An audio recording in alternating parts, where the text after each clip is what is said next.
Oh God, that thing is hideous. Good selection. I'm partial to cacti myself.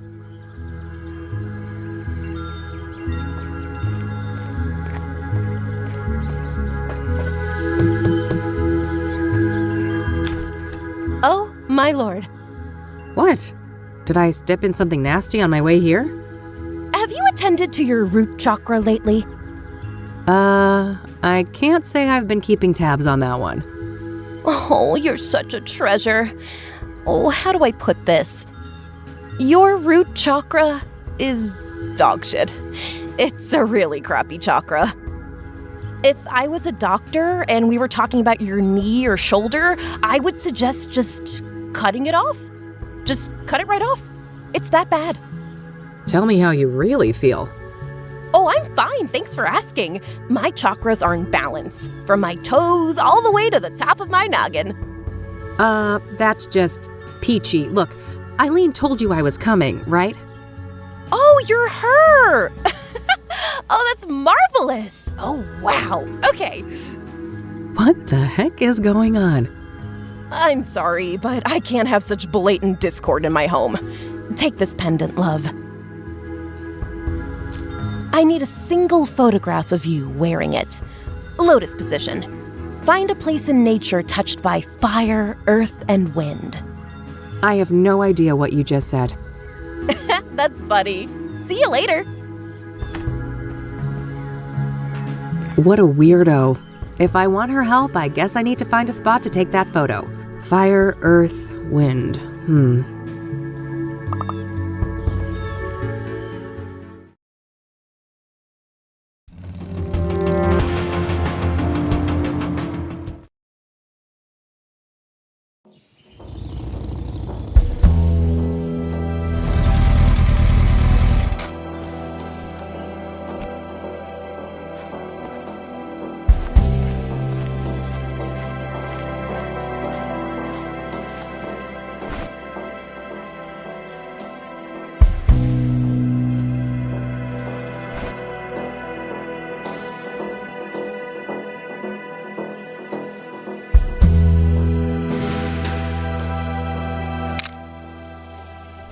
I've got earth and fire present.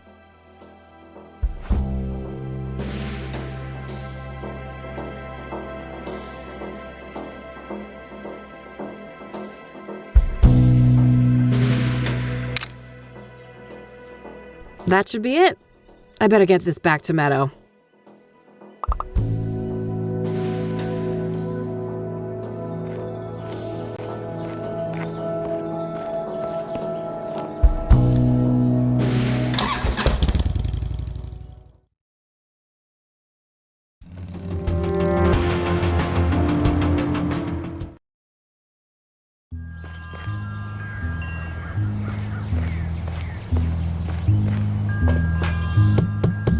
Enter!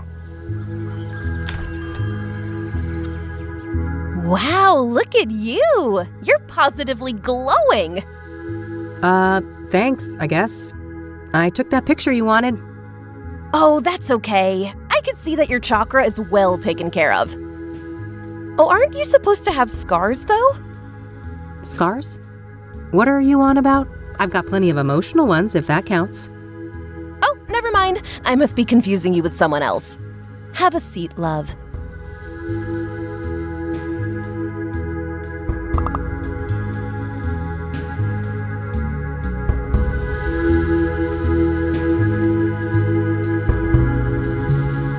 What do you know about the Soothsayer? Quite the enigma, aren't they? A soothsayer is a seer, a pursuer of wisdom. An obsessive search for truth often leads down a dark and twisted path. Perhaps that is what happened to our killer? So do you think the Soothsayer is legit? The business with the mirrors isn't just for show? Oh, I'm just a silly Wicca. But wouldn't it be goofy to go through all of that trouble just to make everyone think there's something they're not? Yeah, I guess.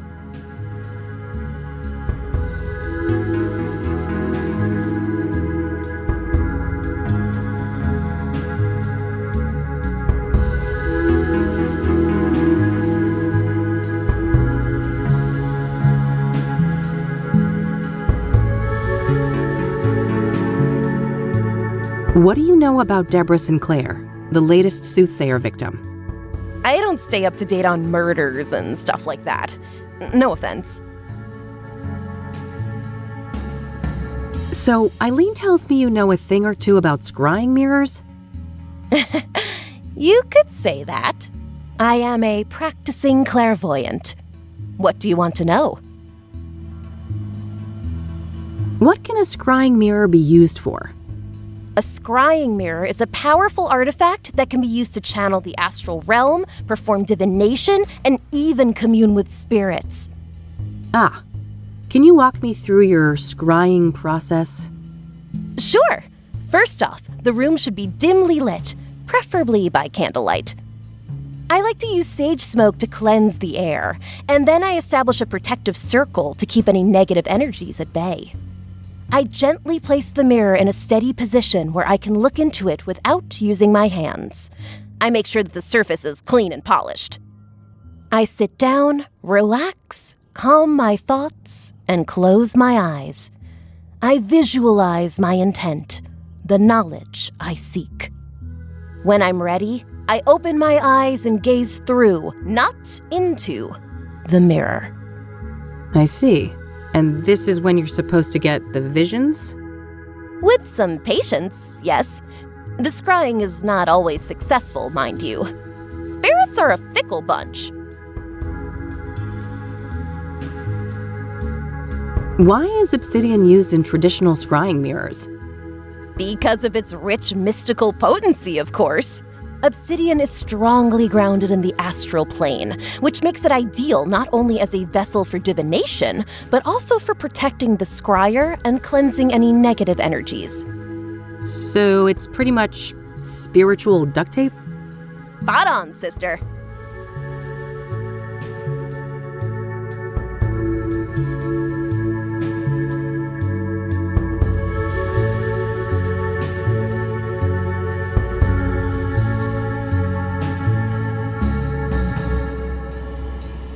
Where can I get a scrying mirror?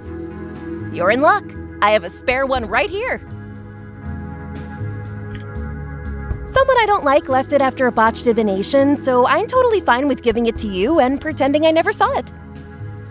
Sure. Thanks. Oh, and just so you know, this is just made of painted glass. All serious practitioners use obsidian mirrors, so don't expect too much, okay? I'll try to keep my expectations in check.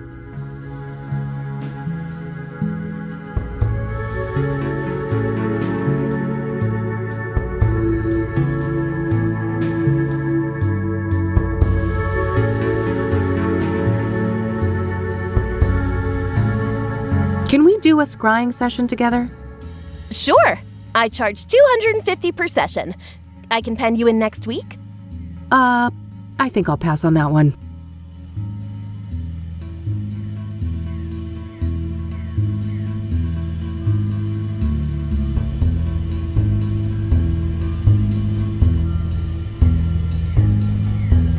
Are you familiar with the King of Kings Catholic Church? No churches for me. Certified heathen over here. Huh. We should form a club. Do you know the Azure Sky Motel? Nope, not a motel enthusiast.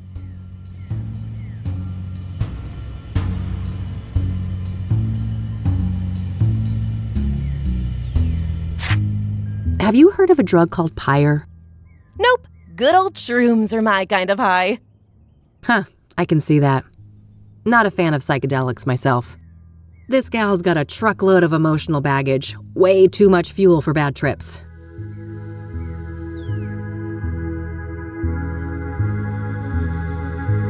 Do you know who Hannah Verdu is? Of course, she's the one and only queen of the Club of Hearts. Yeah? Are you two friendly? Oh no, I'm just a mere patron at her club. I would be surprised if she knew I existed.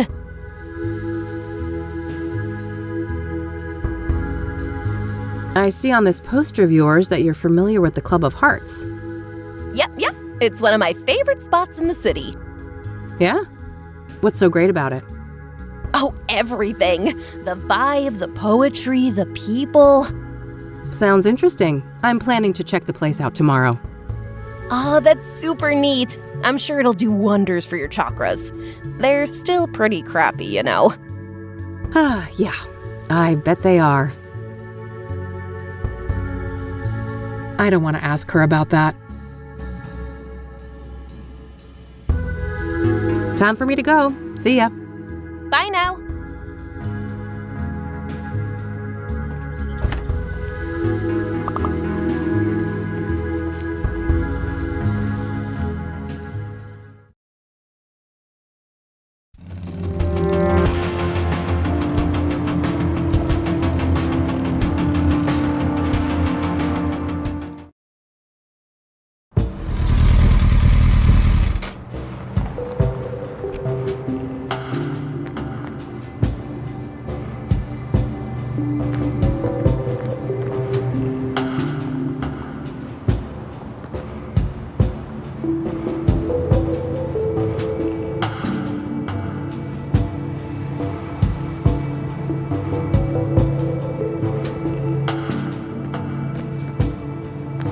The King of Kings Catholic Church, established 1904.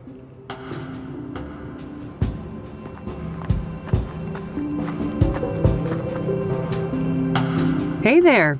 How's it going? No time to chat, young lady. I gotta get this old bird up and running. You'll have to come back later. Engine trouble? Can I help? Maybe so. As long as you aren't a complete dimwit. See that toolbox? Yeah, what about it? It's real simple. I'll ask you for tools. You hand them over, one by one. No problem. Sounds easy enough. Good. Just don't hand me the wrong thing. That would be an abject disaster. I think I can handle it. I happen to know a thing or two about engines. That's so. There should be smooth sailing then. Let me know when you're ready.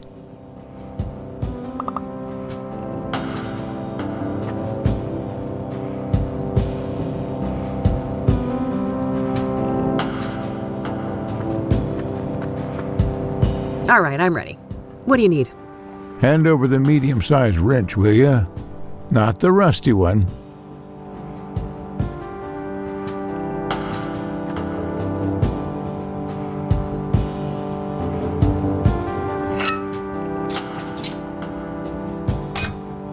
All right, now something to cut a wire and check the voltage.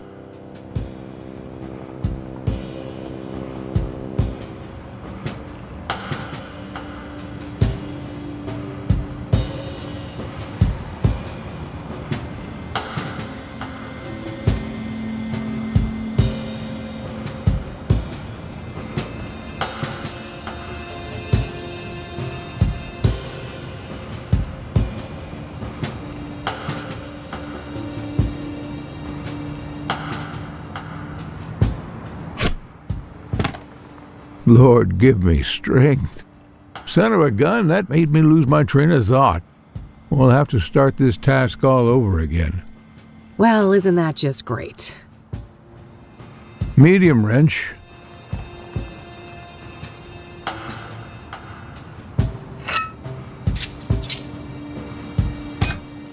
All right, now something to cut a wire and check the voltage.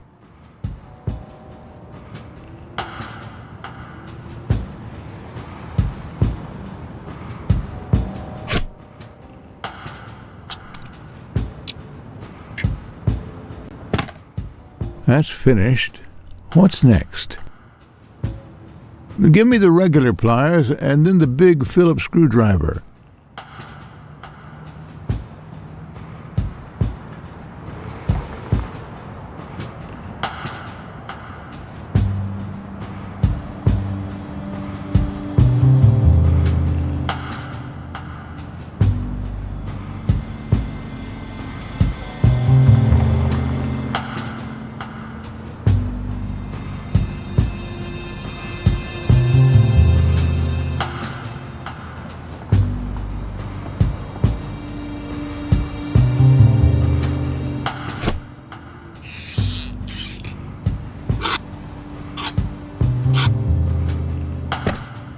Now I need the key set.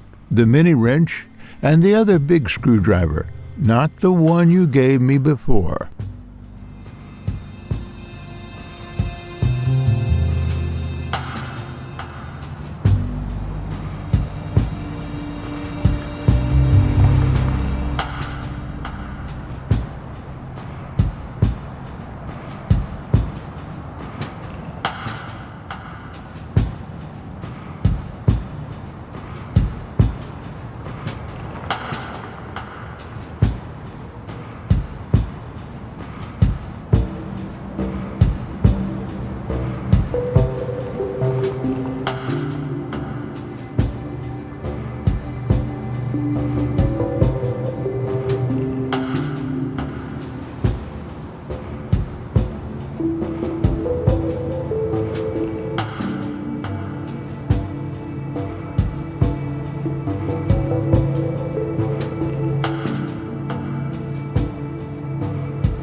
All right, good.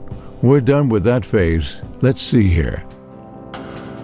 Hand over the rusty wrench, something to bash with, and the small flat screwdriver, will you?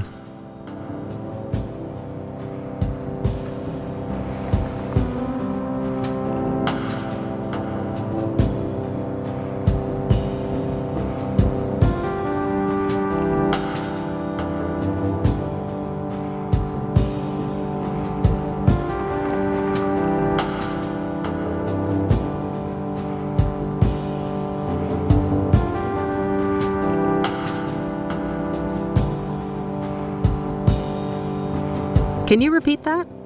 Rusty wrench, something to bash with, and the small flat screwdriver.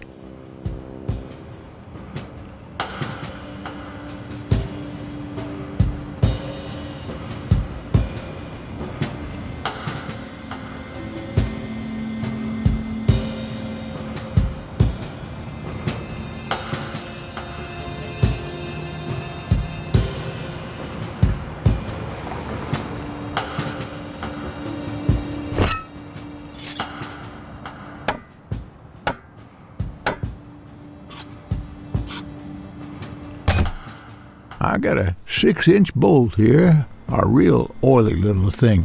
First, I need something to clean it with, and then a tool to grip it properly.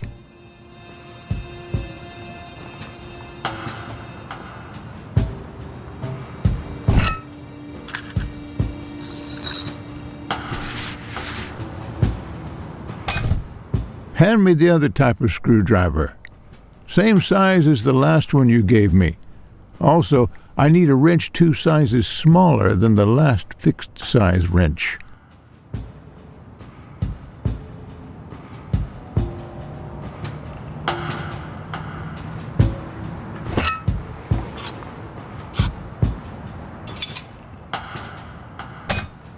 I think that did it. Hit the ignition, lass. Okay, hang on.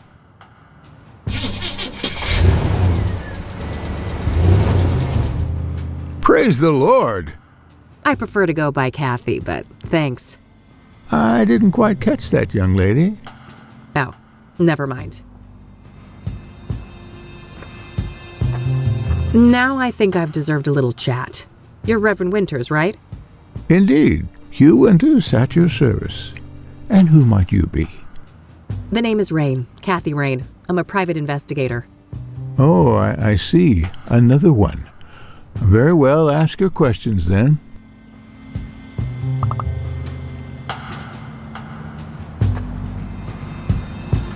So, the reason I really came here was to ask about the Soothsayer. Very well, go ahead. Were you the one who found the murder victim? His name was Ben. Remember that, and yes, I was. It was in the rectory, right here behind us. Do you mind if I have a look inside? Yes, I mind. It's my home. But the police already ransacked the place, and we had the whole room refurbished for the reconsecration. I understand. Can you walk me through what happened that night, then? Well, I came back late, after traveling. The front door was unlocked, which is unusual, but not overly alarming. I entered and kept quiet in case Ben was asleep, but it didn't take long for me to notice that his bedroom door was wide open. That's when my eye caught the shadow of his hanging body. I ran up to the doorway and saw him on full display, and, well, I froze from shock. It was immediately clear that there was nothing I could do. He wasn't moving. He wasn't making a sound, and his face was blue. The world didn't make sense until I got my bearings. Took a small step and heard the cracks of broken glass under my shoe. I saw the mirror shards, and I realized that he didn't do that to himself. Someone must have done it to him. I carefully backed out of the room, called the emergency services, and they arrived shortly thereafter. Did you notice any other relevant details in the room? No, like I said, I was in shock. My friend was dead, murdered. I needed to get the authorities there, and I had to go pray. Understandable. Who do you think did this to Ben? I don't know. But he had plans to meet someone that night. A lost soul, he said. I never inquired in detail, saw no need to ask more. Now I obviously wish I had. Did Ben keep records of his meetings? He did, but none were found, so I can only assume that the killer disposed of them. Sounds likely. Was there anyone that he was seeing like this regularly? I'm sure. I wouldn't know any specifics. I haven't been involved in that work lately. I see. Thanks.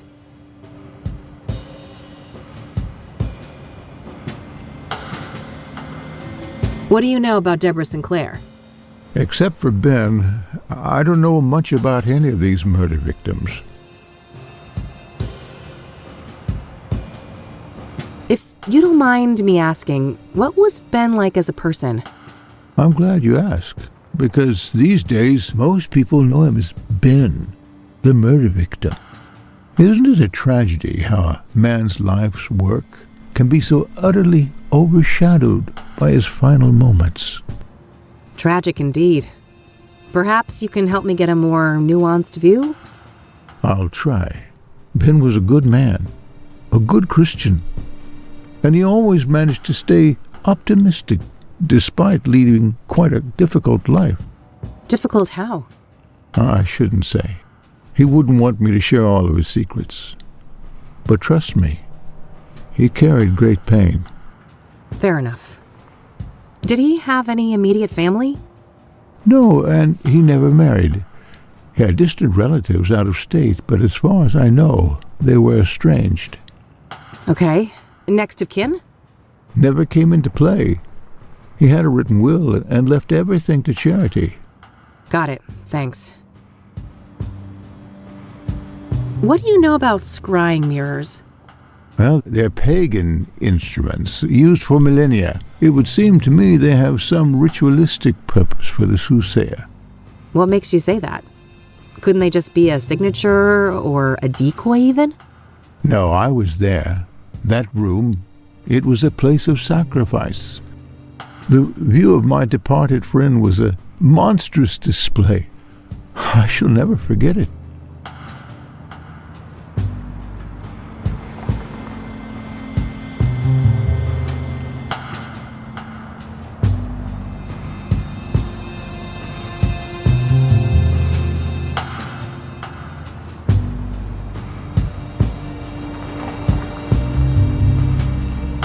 Care to tell me about your church? Well, the King of Kings is a Catholic church with roots nearly as old as the city itself. These days, we're a fairly small congregation, around 200 active parishioners. I see. So how long have you been a priest here? Coming up on 30 years now. Oh, wow, that's a long time. I suppose so, yes. But I've been nothing but content here, until the murder, that is. Things will never be the same. Yeah, I can imagine. Do you know the Azure Sky Motel? Never heard of it.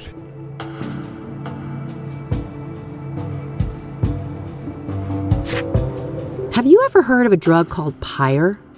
I haven't, no. Why would you ask that? Drug tests have shown that the Soothsayer victims had pyre in their bloodstream when they were killed. That's preposterous. Ben wouldn't go near anything like that. He didn't even drink coffee. Covertly drugged then, maybe? Or coerced? Something along those lines. The Ben I knew would never voluntarily abuse narcotics. Do you know who Hannah Verdew is? I don't know. Do you know the Club of Hearts? It may come as a shock to you, but I'm not the clubbing type. Does the name Rachel Wang mean anything to you? I'm afraid not, my child. All right, that's all. I'll let you get back to the repairs. Very well. Take care, young lady. All right, looks like that's all I'll be able to learn about the deacon here today.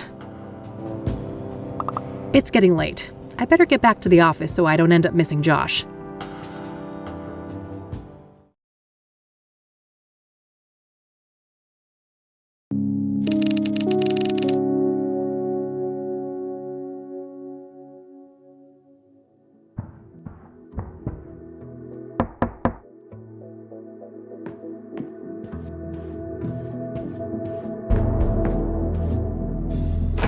Hey, gorgeous. Oh, hey, Josh. Come on in. How are you, bud? Everything going okay over at the precinct? I guess. Things are tense. The higher-ups are breathing down our necks with all this Soothsayer bullshit. Yeah, I can imagine. But don't you worry. I'm gonna get the Soothsayer out of your hair. That so? You know something we don't? Maybe. Let's start with a few questions. This should be good.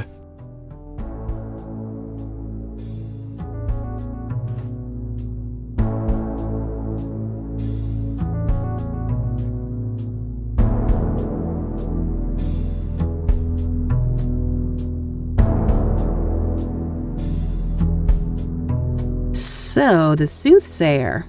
Got any juicy inside info to share? I wish, but the press is all caught up with me now. I'm not part of the task force, so... Ah, they're keeping things compartmentalized? To the extreme. After the press leaks, they put a big lid on the case. Everything's handled on a need-to-know basis. I see. The feds still aren't involved, though, are they? Nah, not last I heard. The chief fought tooth and nail for that. What do you know about Deborah Sinclair? Like I said, I'm out of the loop on the Soothsayer. I can't give any details on that.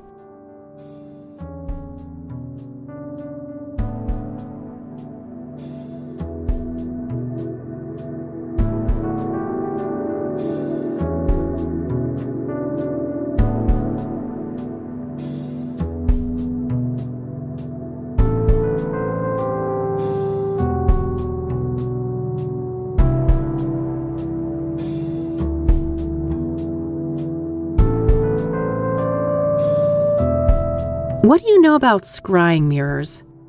Not much. I didn't even know they existed before they popped up in relation to the killings. Are you familiar with the King of Kings Catholic Church? Not really. I just know it was where one of those murders took place. Are you familiar with the Azure Sky Motel? I am, but only in the context of the Soothsayer case. I'm sure you know those details already.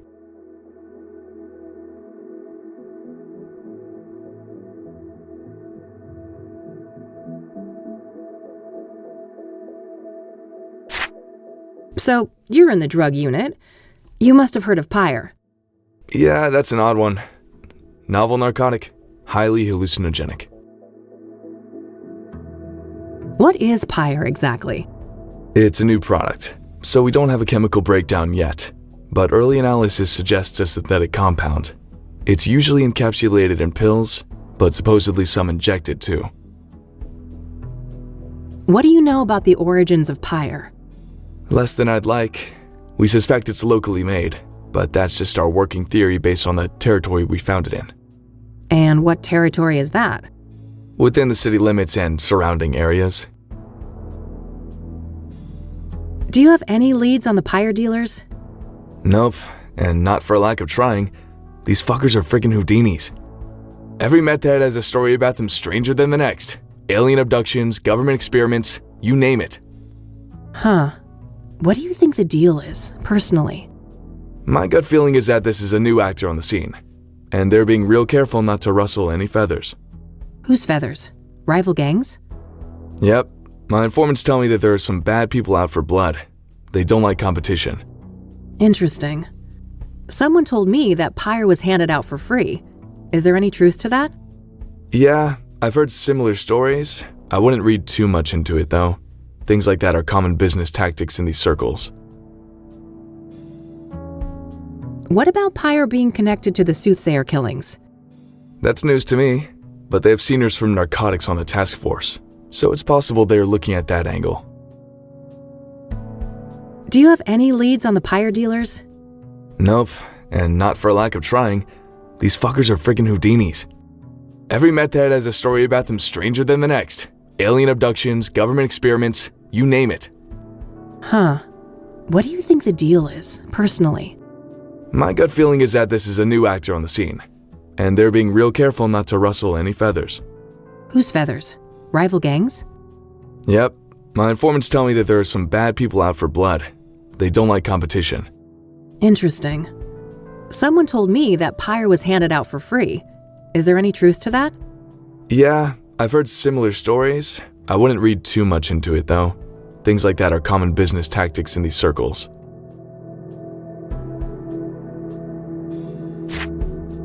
Do you know who Hannah Verdu is?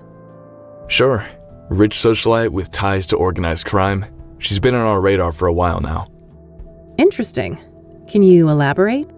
I've already said too much. Do you know the Club of Hearts? Yeah, I'm aware of it. Never seen the place myself, though.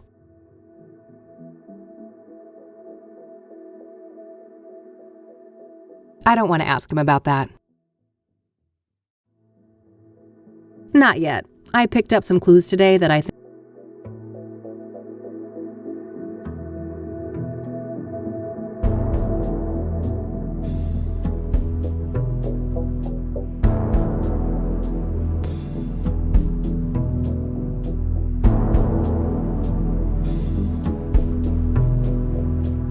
I need to ask you a favor.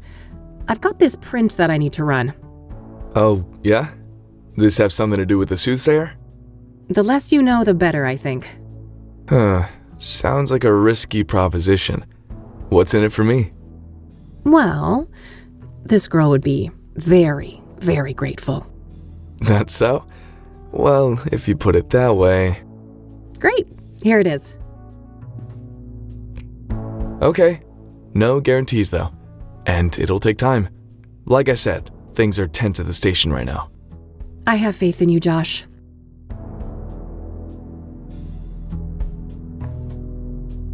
Thanks for stopping by. I have some other things I need to deal with now. Already? Aren't you a busy bee? Nightcap before I go?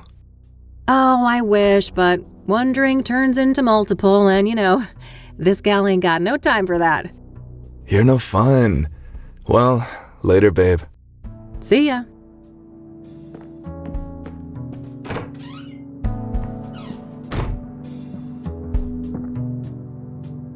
Okay, that's sorted. It might be worthwhile to head over to Lucas. Maybe he's had more luck with some of the clues that led nowhere for me.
Come on in.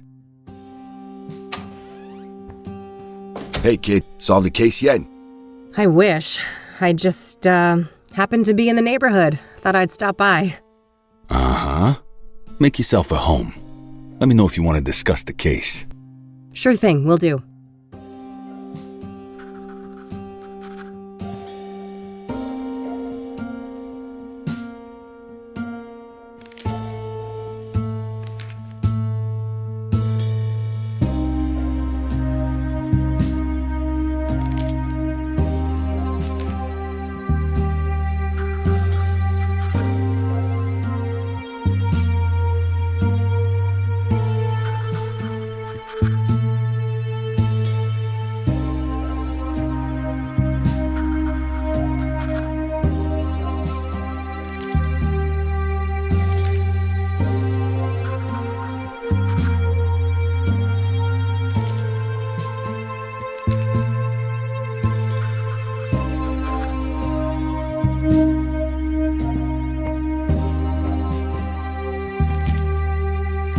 So, you were in my dream yesterday.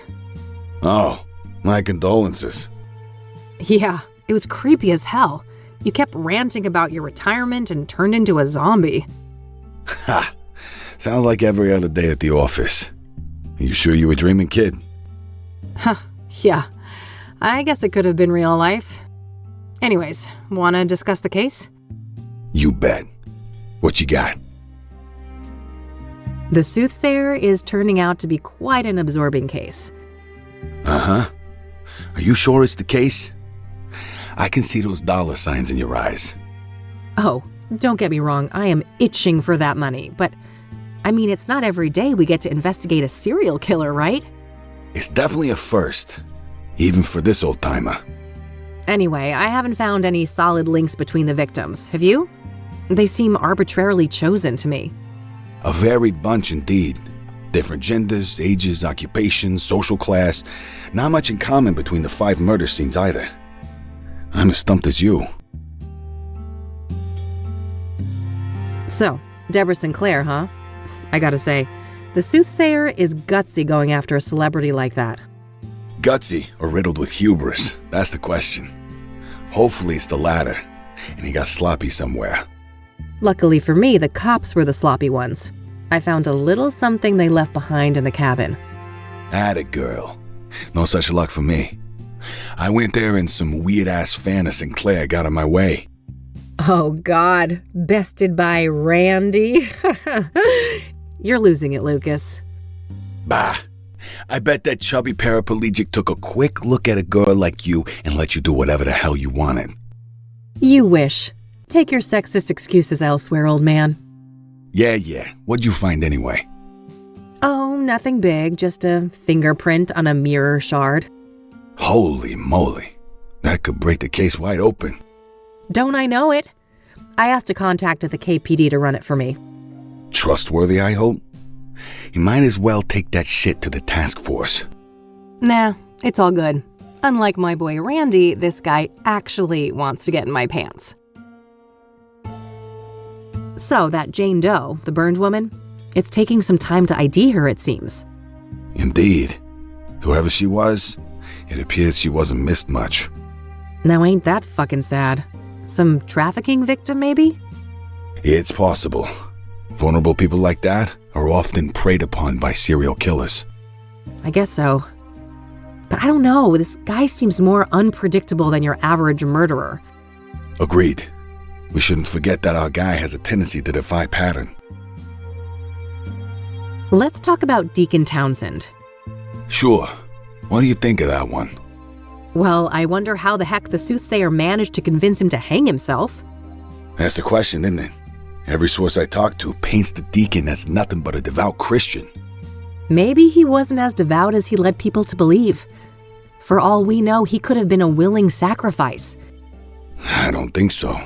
My gut says he was betrayed by our bad guy. Your gut, huh? We should probably trust that. It's pretty sizable after all. Oof. Low blow, kid.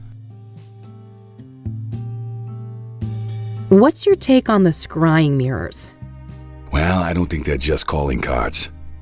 Whatever drives our bad guy, the mirrors play an important part. Yeah, probably some fucked up occult ritual. Reverend Winters thought the murder scene looked like a sacrificial room. Oh, wow. That old grouch talked to you. He wouldn't give me the time of day. I'm impressed. What can I say? I'm a people person. Ah, fuck off. Do you know much about the King of Kings? Nope. I only know it in relation to the murder.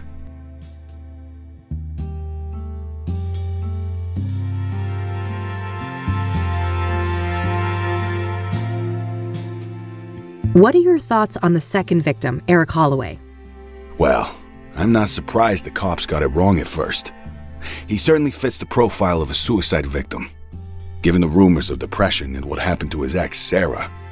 Oh, yeah. Maybe that's why the Soothsayer chose him? Could be.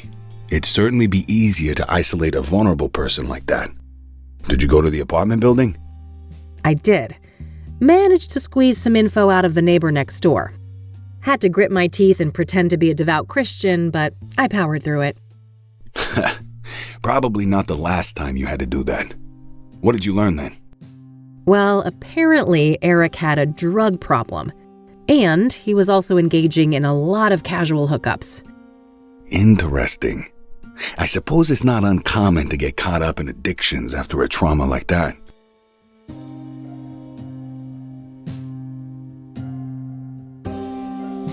So, Rose Taylor, the first victim, I hit kind of a brick wall there. Yeah, been a while since that one. The husband wasn't very agreeable, I take it. He told me, and I quote, "Eat shit and die." Ha! Well, I caught the guy before he got fed up with us. He had some interesting things to say. Oh, do tell. Now, quid pro quo, remember? What do I get? Not sure. Let's keep talking. Maybe I know something you don't. What do you know about the Azure Sky Motel? Well, we both know that the first killing took place there. Other than that, I don't have any interesting tidbits to share. Seems like any other motel. Yeah, that's my take too. What do you think of the pyre angle? The what angle? Oh, wow, Lucas. Am I ahead of you already? Looks that way. Perhaps it's time for a trade. How about Rose's husband? Sounds like he told you something juicy. Sure, that's a fair trade. Ladies first? If you insist. So, apparently, there's this new drug on the street called pyre. And the Soothsayer victims all had it in their bloodstream when they died. Whoa, if this information is good, it must be part of the Soothsayer's MO. Yes. It could also explain why some of the victims didn't resist, right? Pyre is a powerful hallucinogen, so they probably didn't even realize what was happening. Not a bad theory. What else do you know about the drug then? Your turn first. Orson Taylor. Fair enough. So he and his wife, their marriage was a train wreck. They were going through a divorce. Just like every other marriage in '98. Did he tell you why? No, but I can read between the lines. Infidelity on her part. Got anything concrete on this supposed lover? Nope, and not for a lack of trying. I suspect the guy probably doesn't want to deal with the publicity after the murder, even if he had nothing to do with it.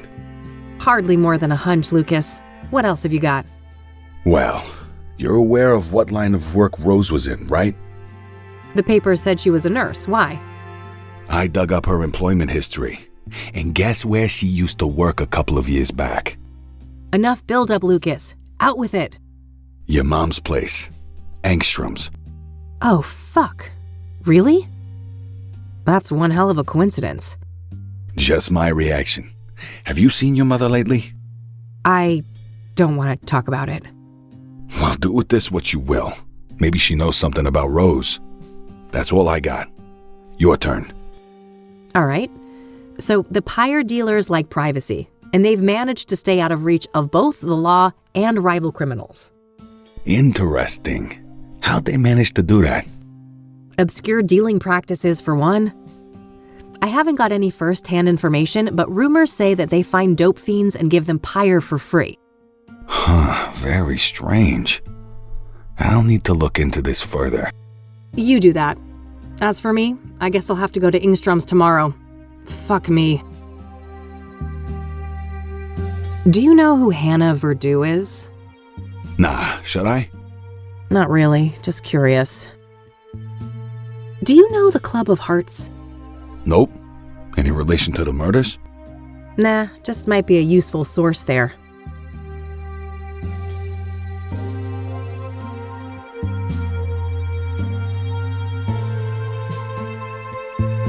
I think that's all I got for today. All right then. Stick around for a bit if you want. I'll be up late with this paperwork anyway. Thanks, I just might.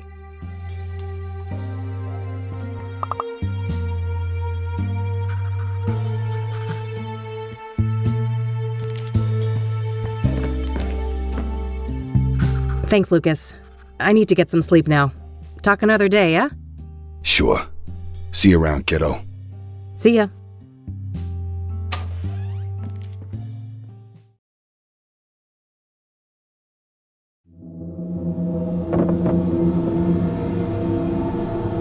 Huh? What's that noise?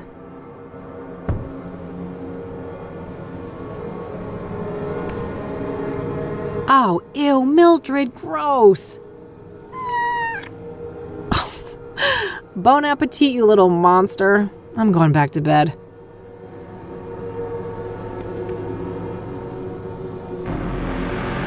Everyone's here. It's been a busy house.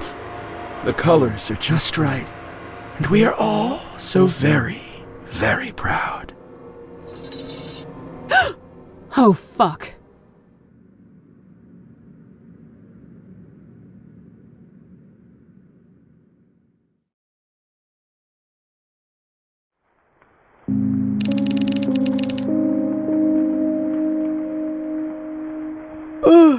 Okay, Kathy.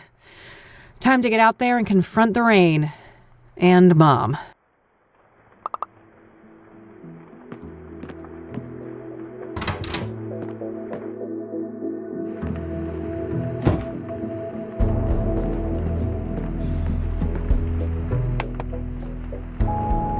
Hey, Josh here.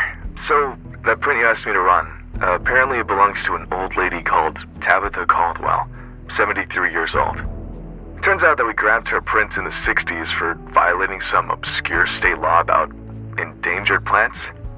Apparently she owns a small flower shop now, Tabby's Garden. The address is 11 Pine Road. Hope this helps. Gotta go. Very interesting. I should definitely check out that shop today.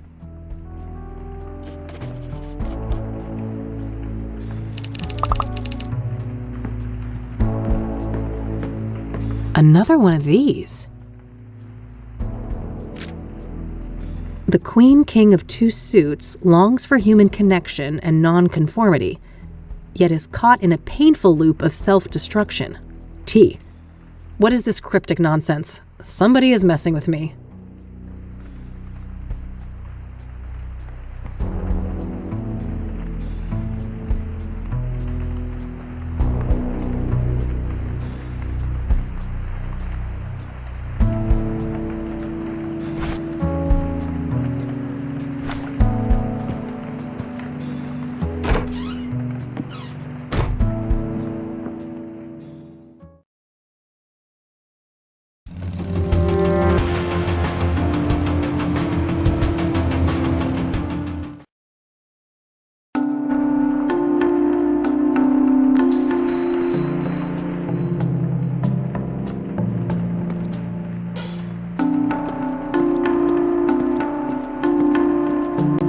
Hi there. Hello, and what? Wait, you look familiar. Have we met? No. I'd remember that. Oh, never mind then. What can I do for you, youngin'? What do you know about the Soothsayer? Child, don't you try and rile up this mama with all that nasty business. I'm too old to stay up to date with this latest newspaper boogeyman. Boogeyman, huh? You think the Soothsayer murders are blown out of proportion? Well, child, how many stiffs we talking about? 5, I think. So far. Nothing but a bad weekend in the projects. When our boys drop like flies, you can bet those hysterical ink slingers ain't nowhere to be found. What do you know about Deborah Sinclair, the latest Soothsayer victim? Young'un, I'm a florist. I know nothing about those poor people.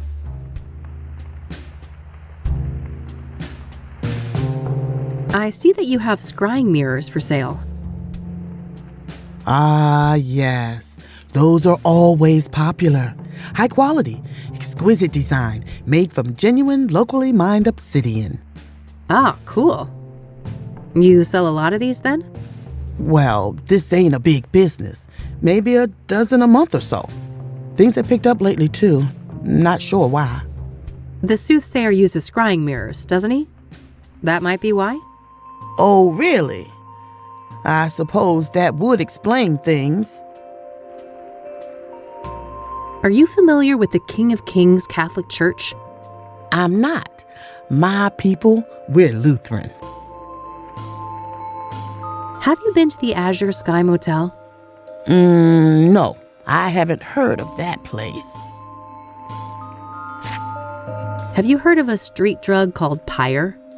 Lord have mercy. Why you asking an old black lady about drugs? I look like a banger? Oh, of course not. Well, then you better change the subject. Do you know who Hannah Verdew is? No, I don't know no. Are you familiar with the Club of Hearts? No, I don't want to ask. You're Tabby, right? I am.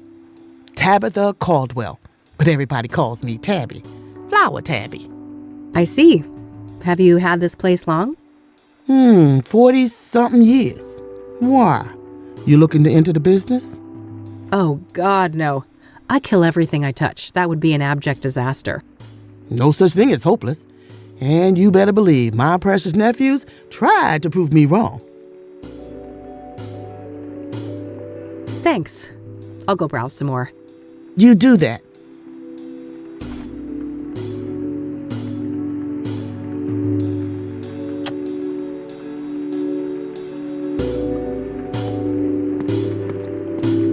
Holy shit.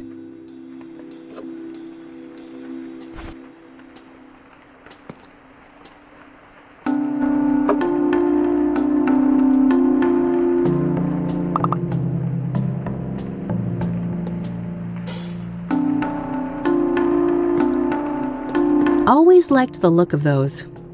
I hear maintenance is a bitch, though. Wouldn't be a proper flower shop without some handmade floral arrangements for sale. A varied bunch of potted plants. No.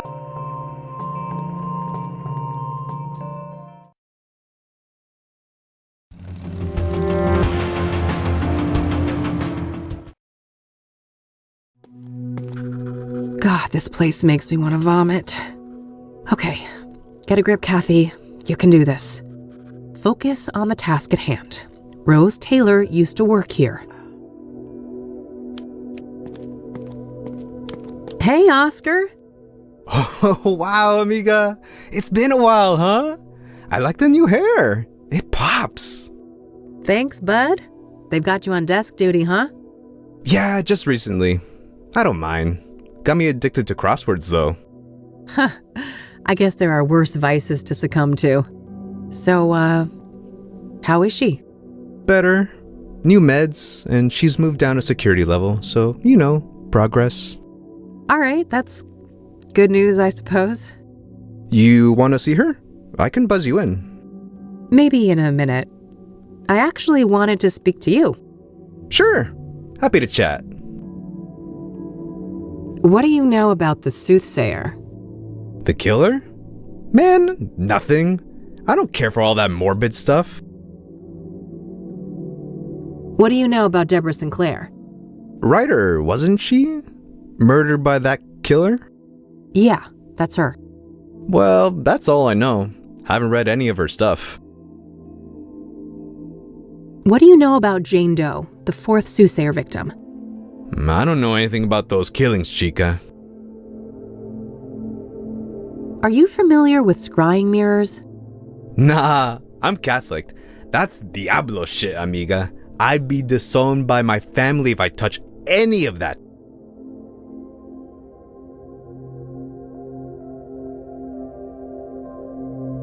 Are you familiar with the King of Kings Catholic Church? I've heard of that name, yeah, but me and my family go to a different church.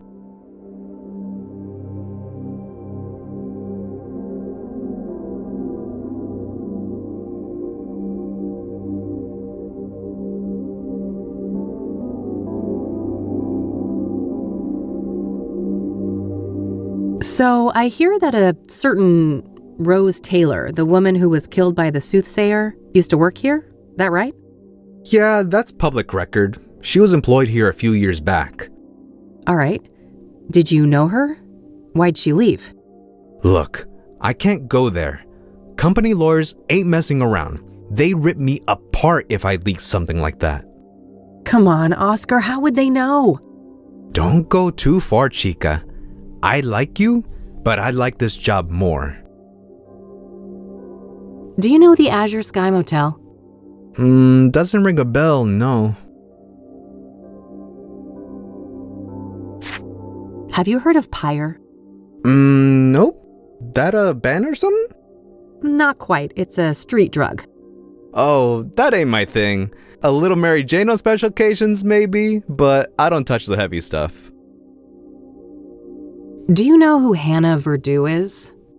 No, I don't know her. Have you been to the Club of Hearts? I haven't. Should I? Maybe if you had a hidden affection for poetry?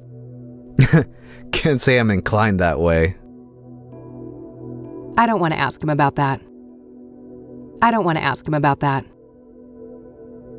Thanks. I should get going. Anytime. See you around.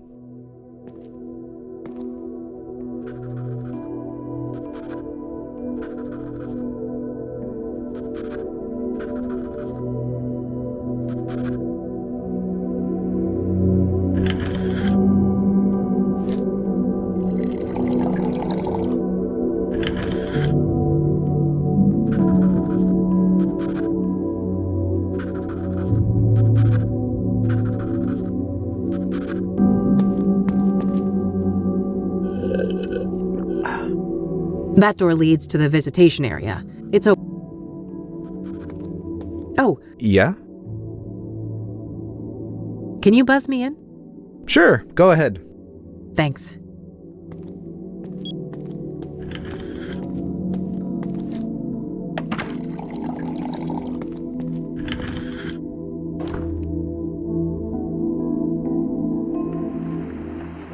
$326 days, Catherine. I know. It's been a while, Mom. 326 days and 22 hours, to be exact. I heard you. It's not like you make it easy to come here. Oh, you're the victim, are you? Boo-hoo, my mom won't treat me like a princess when I bother to show up. I'm not doing this again. Can we have a normal conversation? You know, act like we're family for once? Fine. No reason to squabble. I see that you changed your hair. Again. Sure did. I'm guessing you absolutely adore it, right? You know, I'm old-fashioned, honey. I adore what you hide under those clown colors. The gorgeous jet black that your father gave you. You know my only rule, Mom. Don't mention him. Please. Of course, how dare I. Did you bring my royals then? No, Mom. They stopped selling those. Other Rockports are around, but not the purple ones. They're out of circulation. Lies and excuses. You can't even be bothered to get your own mother some goddamn smokes, can you? Maybe next time, okay? I'm told that you're doing better. Is that right? I guess. Earned myself some small freedoms. I've been handling my temper well. And these new pills, they keep me grounded. That's great, Mom. You'll be out of here one day. One day. One day. One day. Yeah. Hey, Mom. Can I ask you about some other things? Huh? Sure. Go ahead, honey. Have you been following the news about the Soothsayer killings? Not in detail. We've got enough misery in here to worry about. You've read Deborah Sinclair, right, Mom? I guess. 1 or 2 books. Been years now, though. Did you hear that she was one of the Soothsayer victims? Oh, really now? I guess this killer doesn't discriminate. Do you know anything about Jane Doe? The young woman that the Soothsayer burned alive? Burned alive? Jesus! I have enough morbid things on my mind. Poor girl. Do you know anything about Benedict Townsend? He was one of the Soothsayer victims. No, I know nothing about him. Are you familiar with scrying mirrors? Why? I've raised you better than to bother with superstitious nonsense like that. Have you heard of the King of Kings Catholic Church? Why? Have you had a religious epiphany? Is it that aggravating Christian girl putting delusions in your head? Her name is Eileen, Mom, and she's not like that. Just forget it. What do you know about Eric Holloway, the second Soothsayer victim?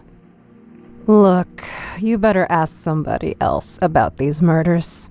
I don't know jack squat. So, I hear that a woman by the name of Rose Taylor used to work here. You heard right. Quite a piece of work, that lady. A shame she got herself sliced up, though. Quite a piece of work, was she? How so? Oh my, I recognize that tone of voice. Have we come across the real reason you're here, Yeah, Mom, you're right. You caught me. Are you gonna help me or not? That depends. Are you gonna be a good girl and get me my fucking royals? Jesus, Mom, relax. I told you they're discontinued. I can't give you cigarettes that don't exist. Doubling down on that horse shit, are you? I've had enough of this. You know my price. Get me my smokes. Then we'll talk about Rose.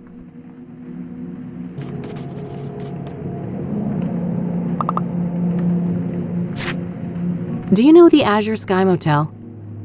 No, Have you heard of Pyre? I don't even know what... Do you know who Hannah Verdew is?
I'm sure a few little leaves won't be missed.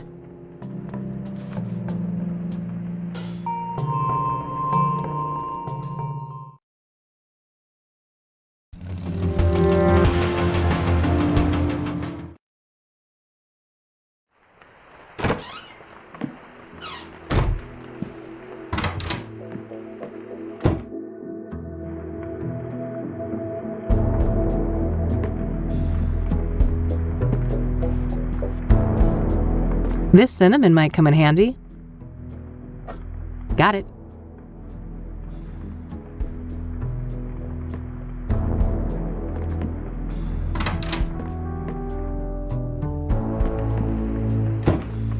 That cranky drawer is stuck good.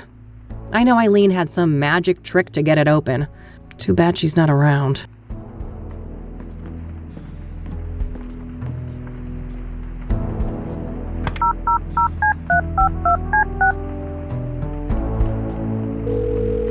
Eileen Summers. Hey, Kathy here. Hey, what's up? I don't want to ask her about... Hey, you know that stupid drawer in my office? How do you open it? Oh, just hold it up to the left, tilt the cabinet slightly towards you, give it a good shake, and then pull out the drawer quickly. Easy peasy. All right, then I'll give it a try. Thanks, E. All right, that's all. Okay.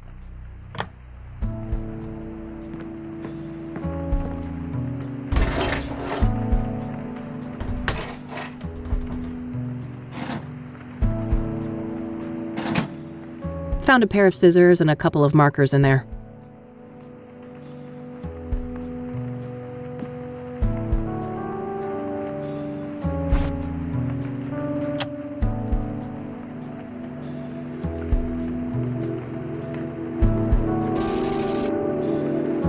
I think I've got the shape of the coloring close enough, but the hue isn't quite right. Should be close enough. Let's just hope Mom isn't wearing her reading glasses when I get back.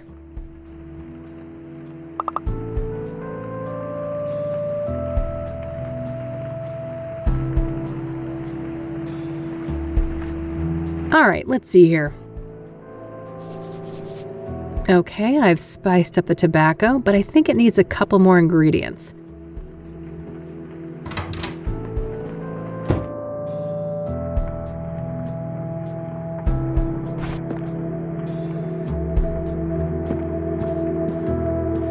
Might as well dry up both the mint and lavender. Let's see here.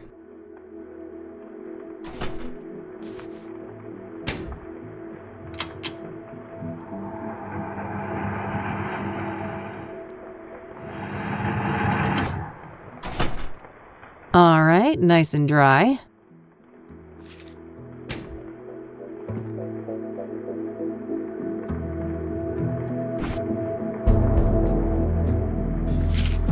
Getting close now, but I think it's still missing one last thing. Now that's the smell of Rockport Royal.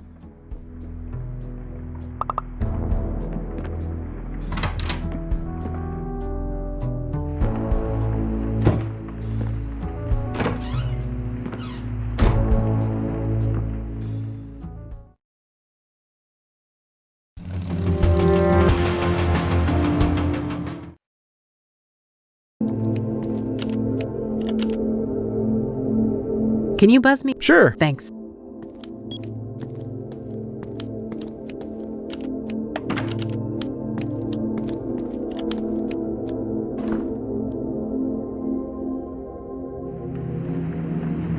Back already. Ain't I spoiled? I was expecting to have to wait another year to see my only daughter again. Nice to see you too, Mom. I brought you some smokes, Mom. Just like you wanted. Good. Hand them over. Well, that wasn't so hard, was it? No. A real breeze. You got your wish. Rose? What's your obsession with her anyway? It's complicated. Just work stuff. I held up my end. Your turn. Well, Rose was a bully. Pure and simple. She got a kick out of the power she held over us. I was over the moon when they finally fired that bitch. Fired, huh? For the bullying? Nah, she got caught fucking a patient. Apparently it'd been going on for a while, too. She got the boot the next day. Oh, wow. So, who is the patient? Is he still around? I don't know. Happened in a different ward, supposedly. All right. That's useful info. Thanks, Mom. You're welcome. So, I guess that's that then. What do you mean? No reason for you to stay. You're gonna fuck off for another year, aren't you? Keep this shit up and I just might. You will. You're no daughter of mine. I didn't want to see it at first, but you're not her. That's real nice. You're an imposter. A fake. My Catherine would do everything in her power to get me out.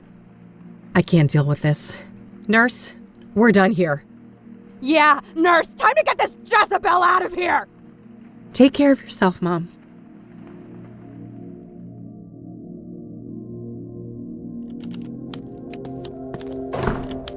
Christ. She had me fooled for a while, but it's still the same old Mom.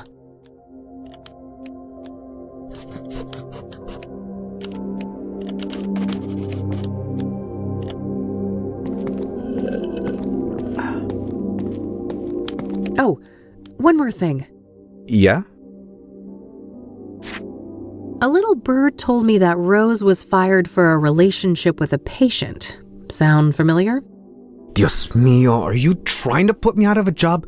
I can't talk about that. The guy isn't even a patient here anymore. Just let it go. He's not? Why? Discharged? Transferred? Dead? Oh, fuck my stupid mouth. No, I'm not saying anymore. Get out of here. This shit ain't appropriate.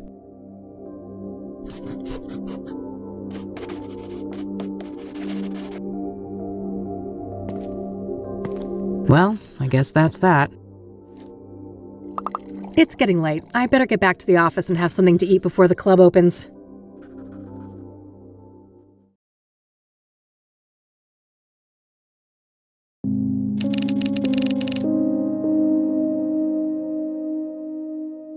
All right, I better head to the Club of Hearts. Hannah Verdu awaits.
Membership card, please. Oh, shoot. I must have forgotten that. No card, no entry. I'm going to have to ask you to leave, ma'am.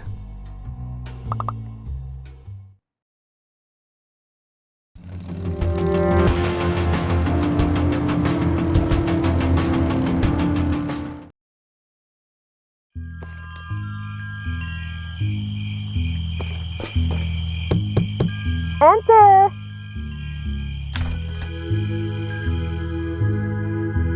Hello again, love. Oh, come join us. Oh, evening, girls. Wow. Isn't this quite the crowd? Hey, Kathy. Meta was just doing my reading. This gal right here, her chakras are off the charts. I'm well aware of those chakras of hers. Can I talk to you guys for a sec? Sure, it's not like we're offended by your biker smell or anything. Huh. That's good, I guess.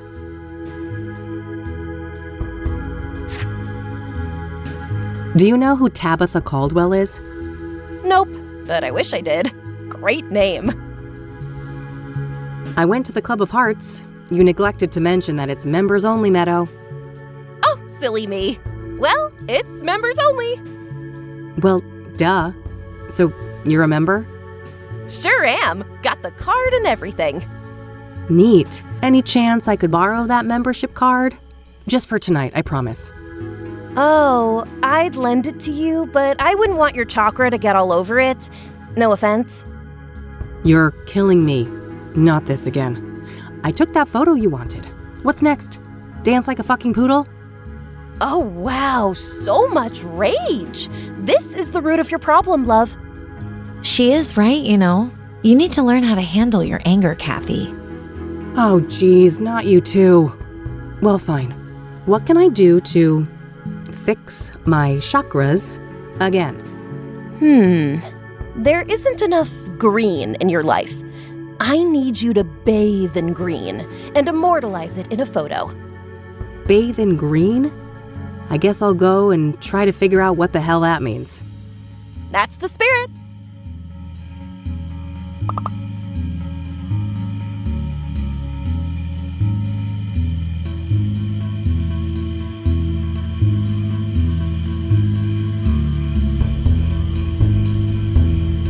Catch you later, girl. See you. Take care, Kathy.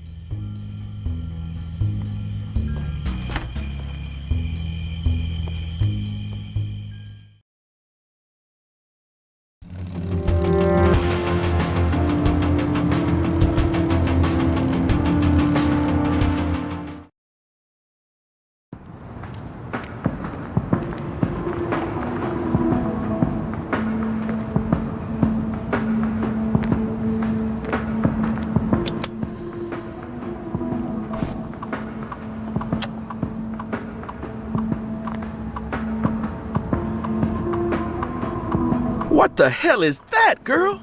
You trying to get mugged? Oh, shut up. I'm just doing this to get this weirdo to give me a thing. A thing? Uh-huh. I think someone's got the hots for a hippie. Oh, for fuck's sake. It's all good, girlfriend. You're hardly the first to humiliate yourself for some Class A poontang.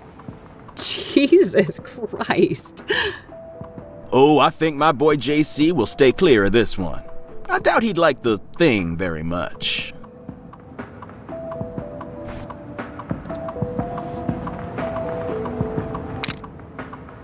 Yes, that should be it.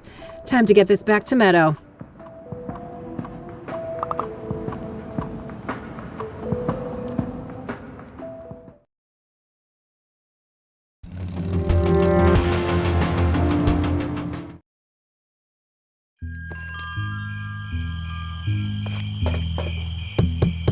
Enter.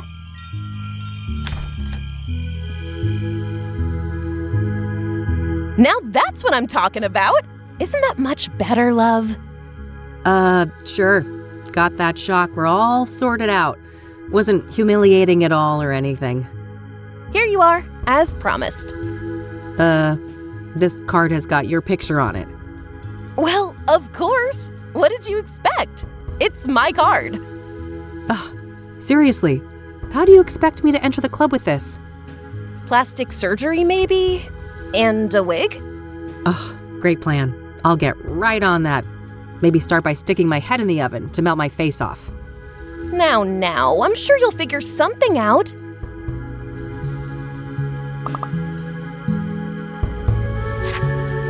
Catch you later, girls. I have places to be. See you. Take care, Kathy.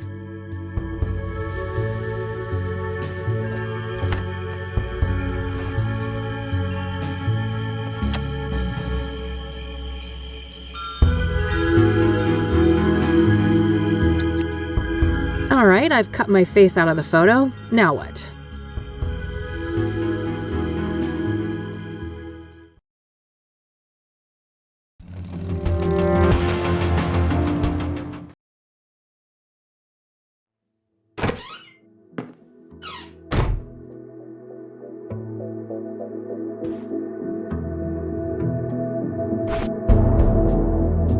Not the worst idea, but I look too...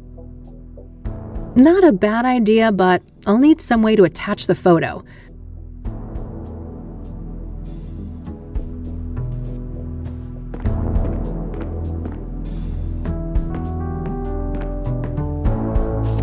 All right, I put my photo in the machine. I can use the laminator to attach it to something.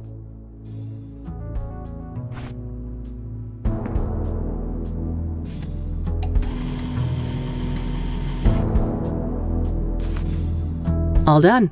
Hopefully this is good enough to fool that bouncer at the club.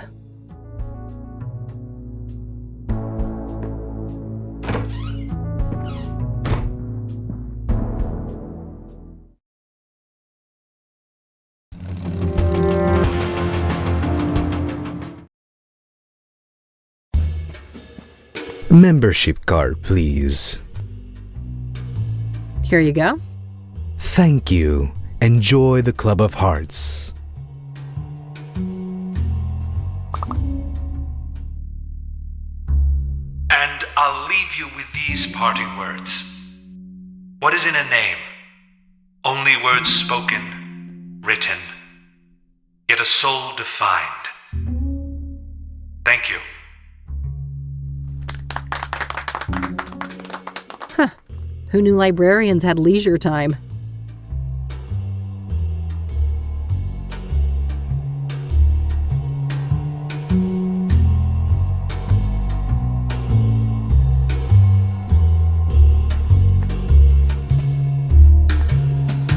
Hannah? All right, move along. Madame Verdu doesn't want to be disturbed. Oh, but I just need a quick word. Yeah, you and everybody else. Unless she asks for you, it ain't gonna happen. Feel me? All right, fine, relax.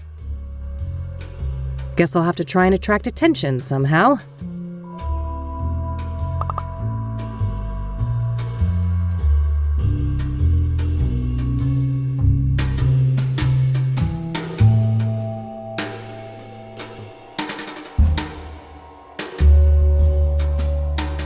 No time for drinks. I'm here on business. Ah, geez, here I was having a semi-good time, and who is here to ruin my day? Rain, you conniving schemer. Conned your way in here, did you? There's no way in hell you're an actual member. I haven't the faintest idea of what you're talking about, buddy. I've been a proud patron forever. Don't bullshit a bullshitter, Rain. I could rat you out, but luckily for you, I respect the hustle. Well then, fellow hustler, want to chat for a minute? No, why not? I'm bored anyway. Everyone's too chicken to go up on stage.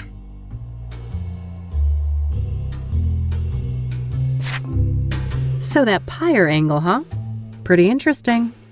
You caught up, huh? Well, you know the drill. I ain't saying squat about the case. So, Hannah Verdu, got any juicy gossip to share?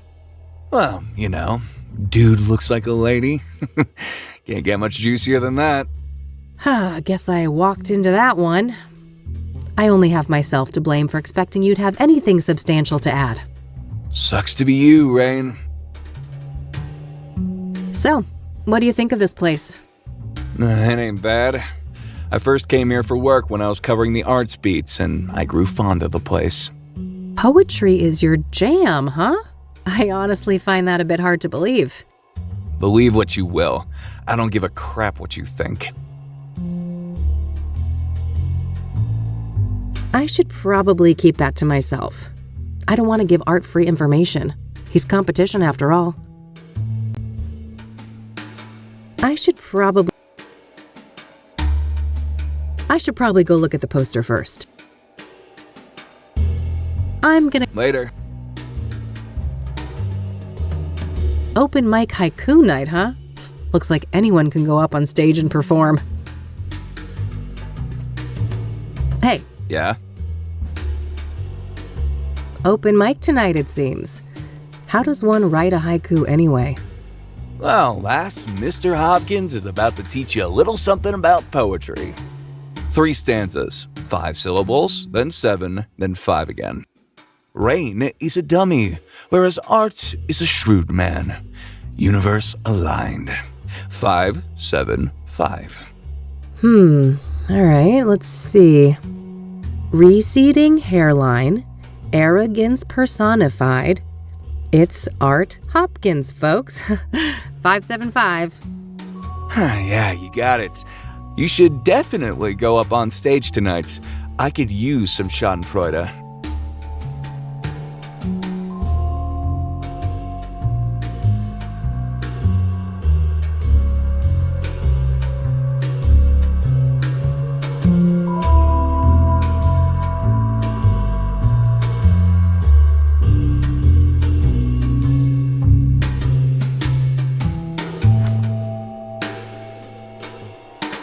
I'm gonna go. Later.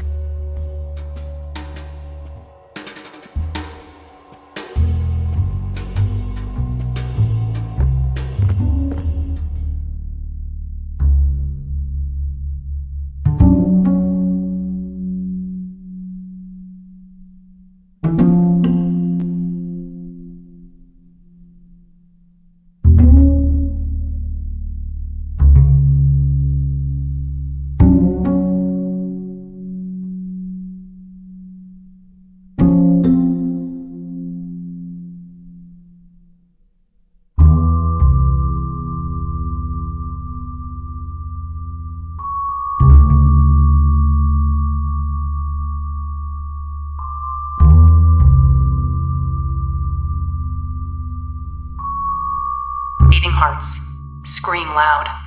Beyond the norms. Stars align. Struggle. Justified. Oh, just lovely. It had it all. Indeed. Felt that one. Who is she? Get her up here. For sure, boss.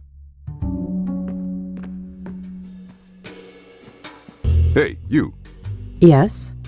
Madame Verdu would like to speak to you. Have a seat. All right, great. Thanks. Hello, darling. Why, aren't you a doll? I might be a doll, but don't you get any ideas about playing with me? Oh, what a breath of fresh air. This place usually reeks of sycophancy. It gets tiring, you know. I can imagine that. Anyway, I just wanted to say that your performance was nothing short of divine. Well done. Thanks. I've never written a poem before, so there's that. Incredible. And you went up on stage just like that. Well, I needed to get your attention. I've been told you have information I need. That's so. A woman on a mission, are you? I'm eager to learn more. What do you know about the Soothsayer? I don't know much about the murders, but as a person with an ear to the ground culturally, I've noticed a shift. Yeah? In what way? People are more nervous, distrustful, on edge. The subject matter expressed on stage has been darker, too. Yeah, I can see that. Serial killers tend to put a damper on things. Do you know Deborah Sinclair? Of course. Lovely woman. She will be missed. You knew her personally, I take it? A little, but I wouldn't call us more than acquaintances. She was fascinated by my journey to become a woman, though. He even considered writing a book about the subject. Oh, interesting. Could that have been what her next novel was about? I doubt it. Last I heard, it was some story about a mental institution, but I don't know the details.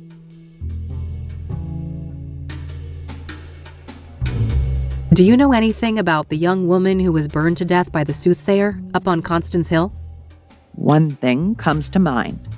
Have you read up on the history of Constance Hill? I've been meaning to.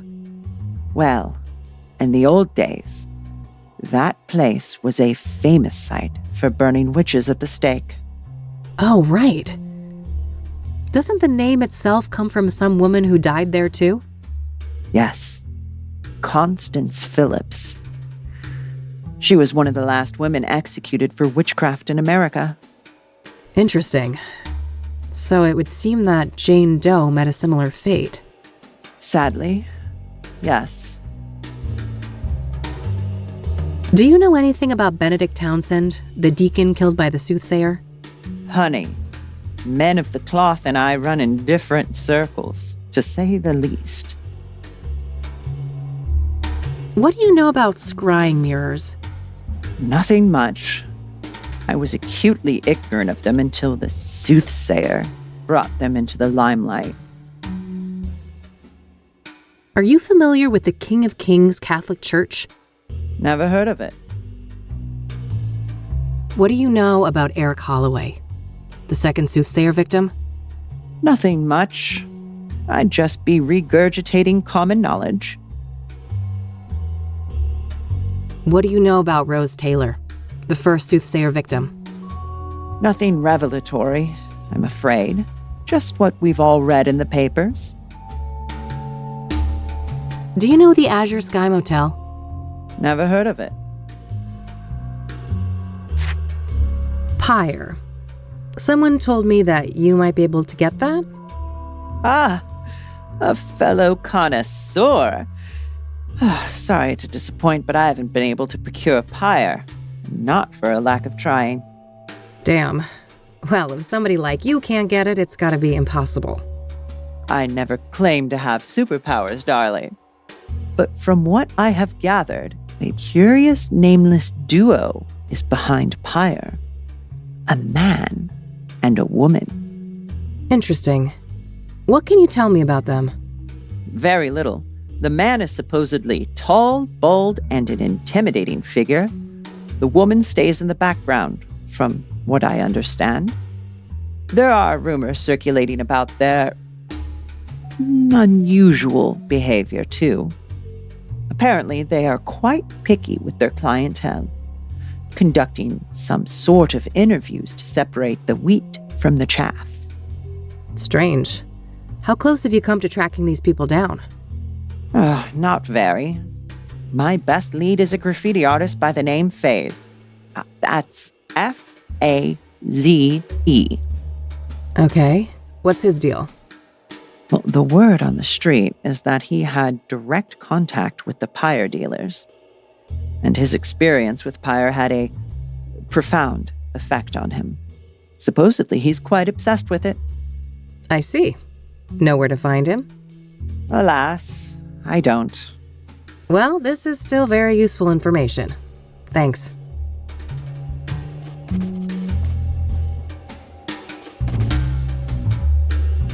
So, what's your deal, Hannah? You come from a wealthy family, right? Oh, how dull. I've enjoyed our little foray so far, and this is my leisure time. Let's not turn this into a boring interview. This is a nice place you've got here. Thank you, darling. It's just a little pet project of mine. I've always been fascinated by language. And in my opinion, there is no purer form of language than poetry. Does the name Rachel Wang mean anything to you? No. I have no recollection of that name. Do you know who Tabitha Caldwell is? No. I'm not familiar with that person. We don't need to talk about that. All right. I have places to be. See you around. Enjoy the rest of your night, darling. All right. I think I've got what I needed from here.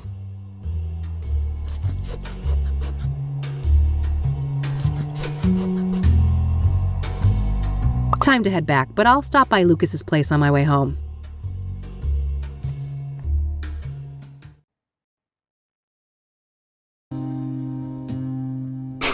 Wish I could have seen that performance. Never figured you for the artistic type.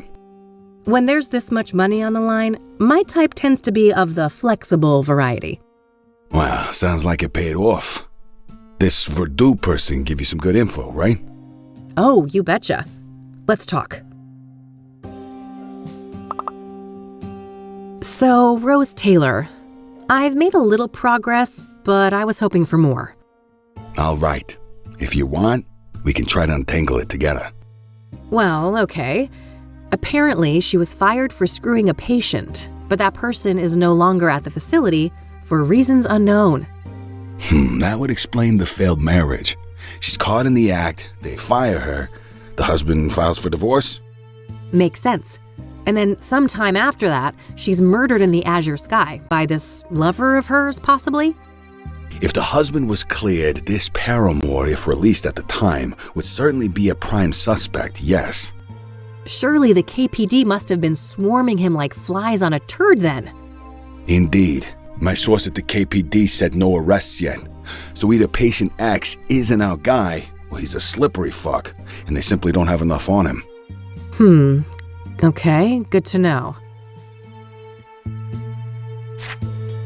This pyre business is just getting stranger and stranger. Yeah? How so?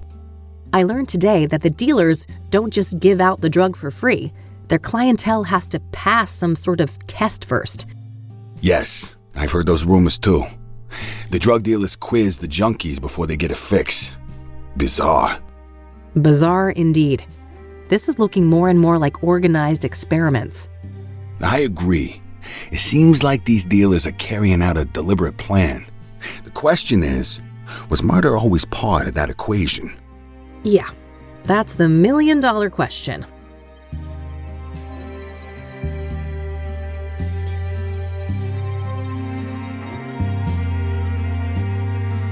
Do you happen to know a lady by the name of Caldwell?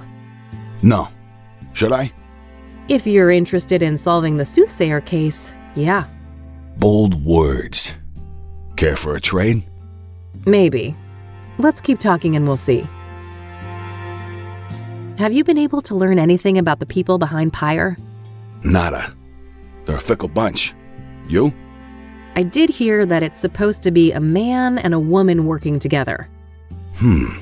Small progress, I suppose. Does the name Phase mean anything to you? It does, actually. Do you have his real name? Nope. I just found out that he existed an hour ago. Then I'm one step ahead of you on that one.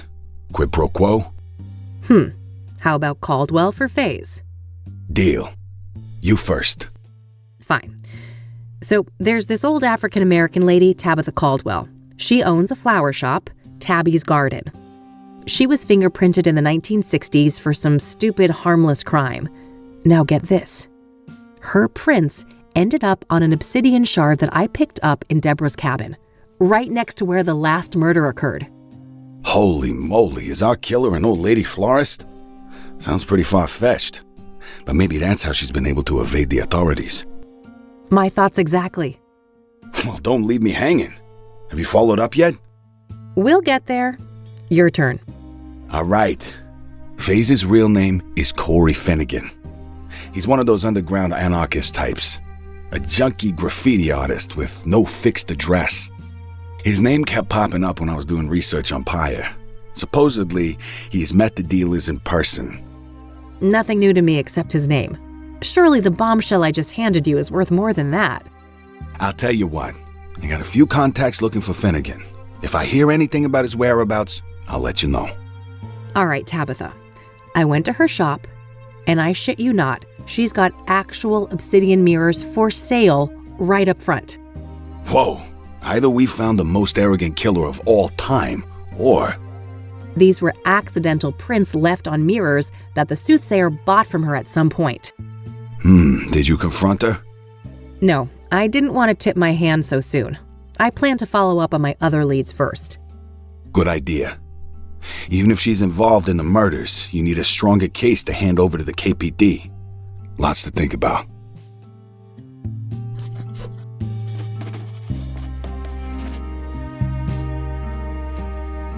Okay, that should be everything. Understood.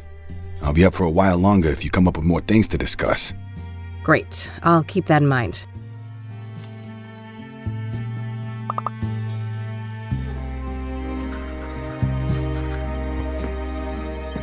All right, that's all I had for today. Same time tomorrow? Sure, but I might be a bit late. There's this place I'm scoping out. But you know, for a non-team, we're not doing so bad, are we? Huh. I guess not. Goodbye, Lucas. Bye, Kathy.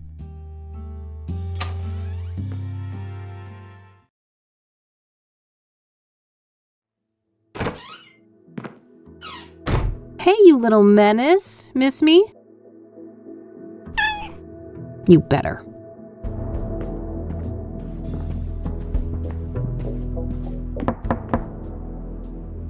Ugh, what now?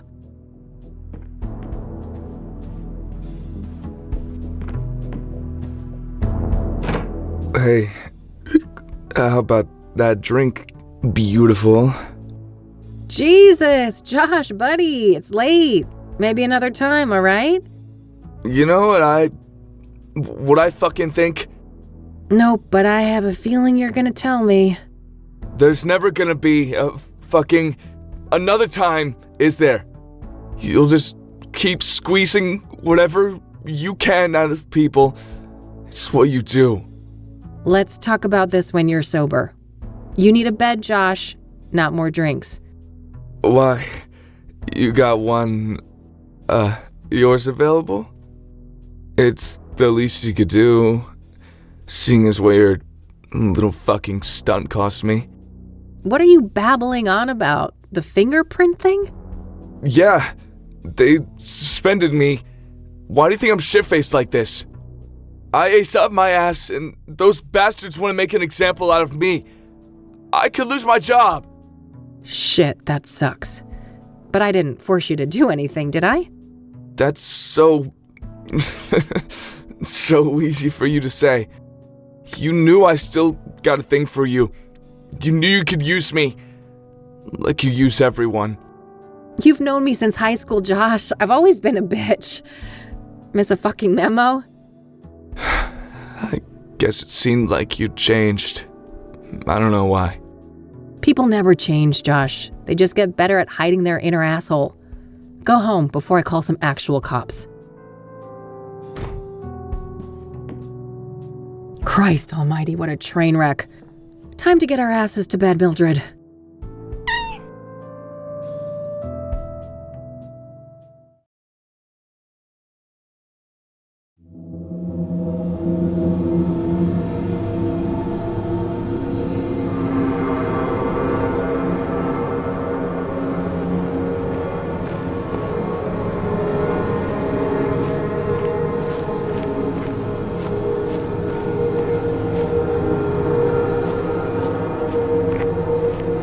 Ugh, what's burning? It stings my eyes. My name is a room. Oh my god. Are you Jane Doe? That's not my name. My name is a room. I don't understand. You will. When you reach our house, you will.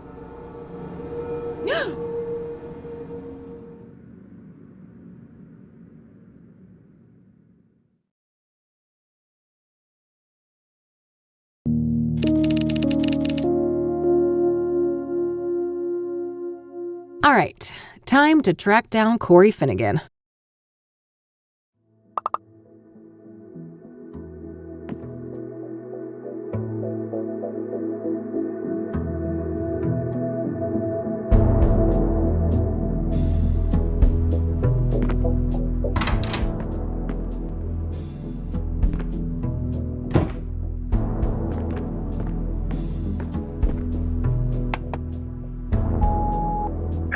Lucas.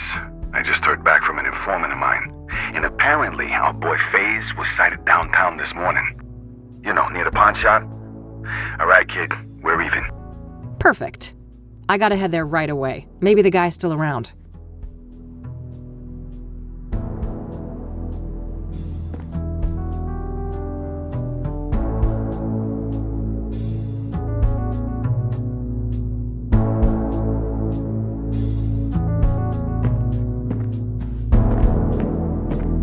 Here we go again. Pattern.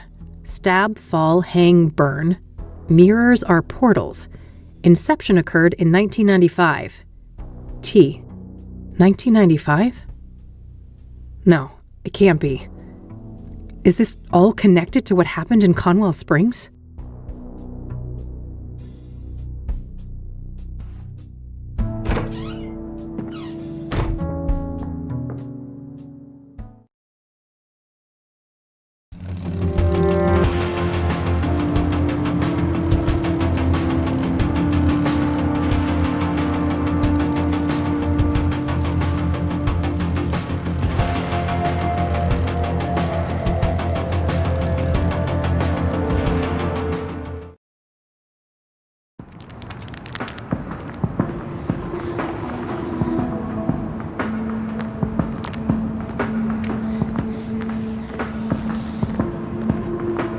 Hey, Corey, right?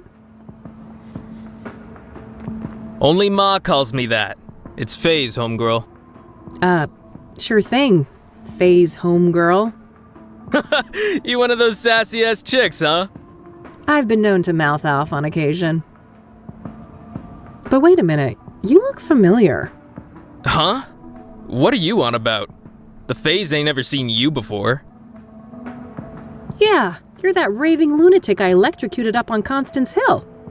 Damn, that was you? Oh man, my bad. I was fucked up that day. No doubt, yo. No shit you were. You better keep your distance, buddy. Oh, come on, I'm all good now. I just had a tiny little pick-me-up this morning. That's it, I swear. Uh-huh. At least you're lucid enough for a fucking conversation. You got me good, though, no joke. Look at this sick bump on my head, and I still can't feel some toes on my foot, for real. Well, you had it coming. Look, Faze, people have been saying that you're a guy with some useful information. Oh, yeah, I guess the Faze knows a thing or two. Alright then, speak. What do you know about the Soothsayer? That crazy killer? Nothing. Faze ain't that much of a creep. What do you know about Deborah Sinclair, the latest Soothsayer victim? Look, I know nothing about no murders, What do you know about scrying mirrors? Huh? The what mirrors? Never mind. Are you familiar with the King of Kings Catholic Church? Nope, never went in a church since Catholic school. Fuck that shit. Do you know the Azure Sky Motel? Sure, stayed there a few years back. You heard there was a Soothsayer murder there, right? Oh shit! That was the place? Nah, I didn't know that. I've been told you scored some pyre. Is that right? Oh man, yes! Just once. I'd do anything to feel that high again. Yeah? What's so special about it? You'd have to be a junkie to understand. The Faze has tried every psychedelic under the sun. LSD, DMT, shrooms, none of them compare to pyre. Mind at large, pure and simple. Mind at large? What does that mean?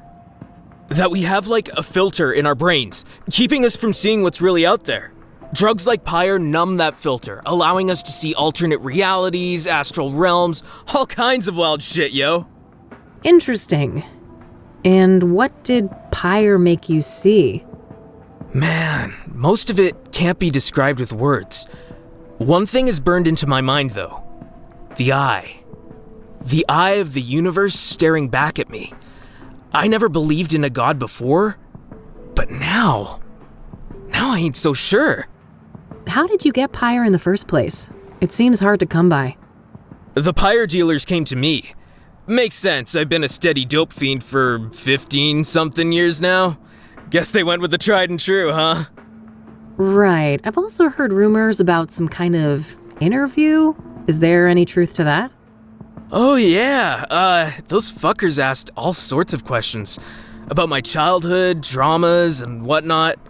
Wasn't no problem for me to yap about. The Faze is an open book. Curious. Does the name Rachel Wang mean anything to you? Nah, never heard of that chick. Do you know who Tabitha Caldwell is? Nope, don't know that name. I don't want to ask him. So, the pyre dealers. It's a man and a woman, right? Yeah, dude's a big bald guy. I'll never forget his face. Creepy motherfucker. Creepy how? I don't know, man. He was intense. You know, not looking at you, but through you? Like I was a thing, not a person. What about the woman? I just caught a quick glimpse of her. She wore a hood. Saw some pretty nasty scars, though. Something seriously fucking bad happened to that chick. She had scars? On her face? Yeah, on one side. Melted skin, like from burns, acid, or some shit like that. Damn. Got any more details on this couple? You know, what they were wearing or what they looked like? Both white people. She didn't seem too old, like your age maybe.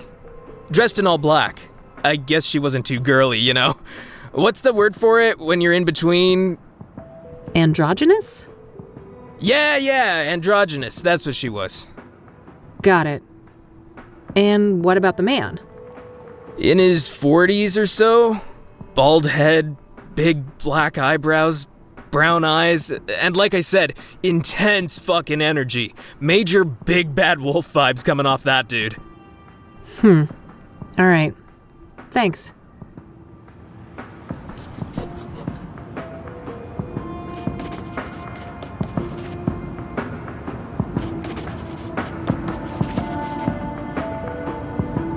So, what's your deal, FaZe? Me? Well, you know, just another street dog trying to get by. Yeah? How's that going for you? Well, fuck, not great.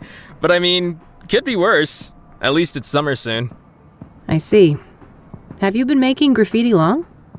Forever. The FaZe always loved drawing, even as a kid. Art was probably the only subject I ever passed.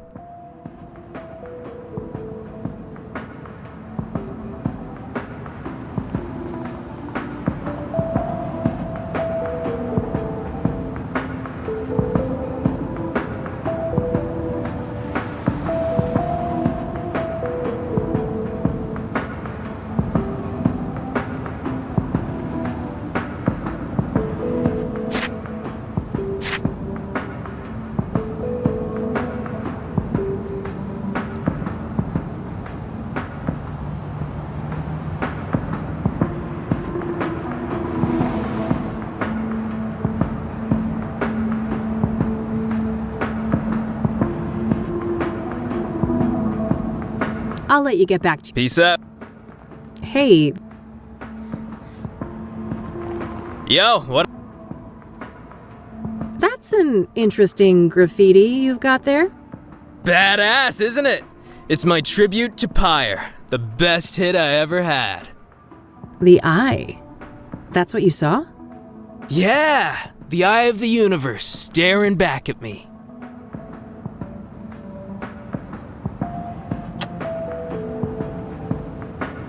Hey, have a look at this. Do you recognize any of these men? Oh, fuck! That's him! The tall, bald guy! You sure? The man called Vic? 200%. That's the pyre dealer. Well then, I guess it's time to go visit the ranger station.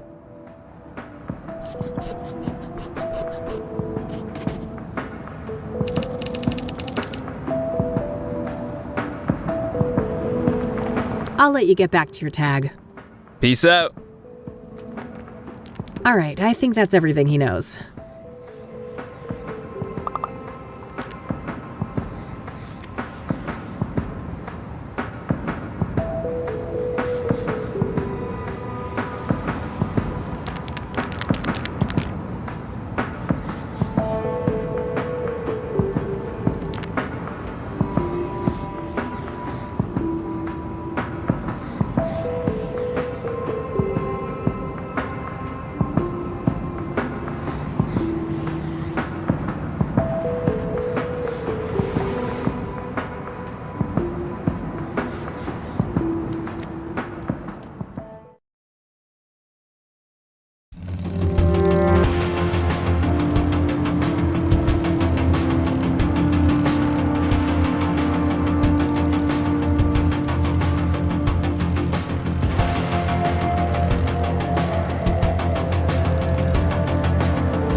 I know nothing about fish, but I guess nailing it to the friggin' wall must mean it's not a bad catch.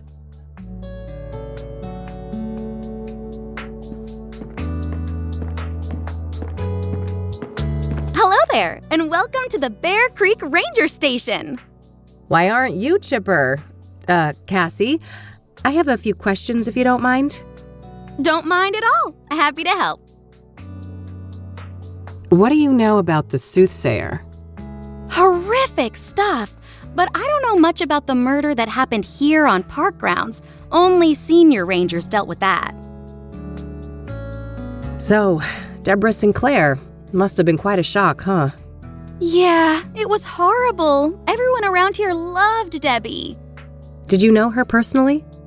I wouldn't say that. I just met her a couple of times. Lovely lady, though. She'll be missed.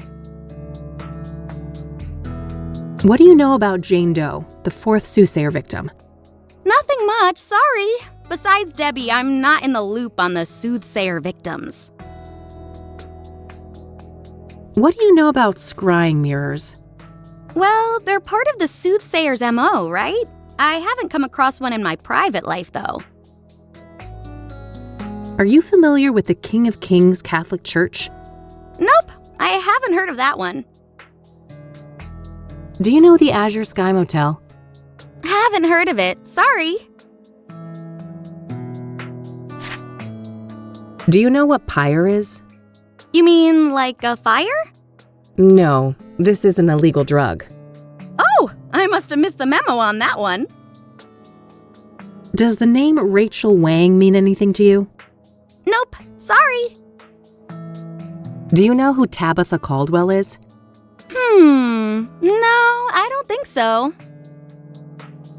I don't want to ask her about that. Do you recognize the name Corey Finnegan? He also goes by the moniker FaZe. Doesn't sound like anyone I know. Sorry. So I saw in this brochure that a park ranger called Vic works here. Is that correct? Sure. Ranger Cooper is one of the rangers assigned to this district. Ranger Cooper, huh? What's his full name? Can I talk to him? It's Victor Cooper, but he's off duty right now. Off duty? For how long? Why? Oh, shoot! I don't have any of those details. Well, what about a phone number or an address? I'm not allowed to give out that information. Sorry. You'll have to run it by the chief. Well, fine. Let's talk to the chief then. Oh, double shoot! He's not here on Saturdays. He'll be back on Monday morning. Well, all right.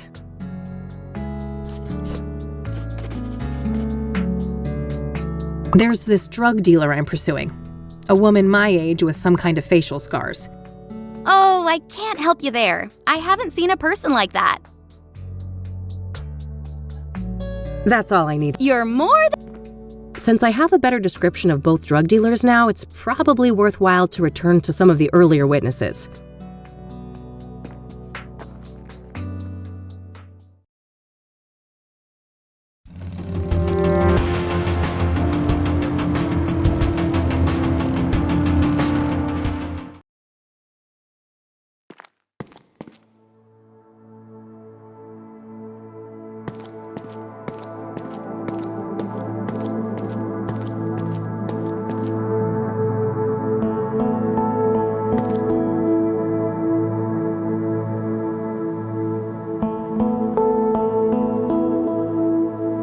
Standard issue.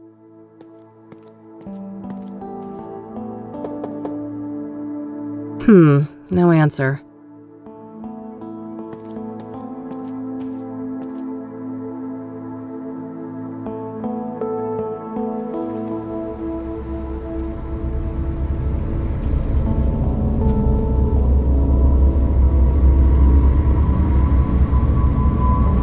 Oh no.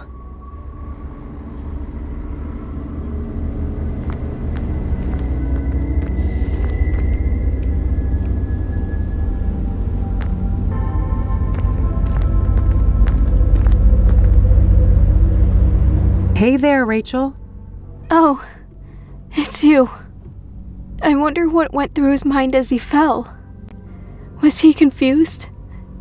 Scared?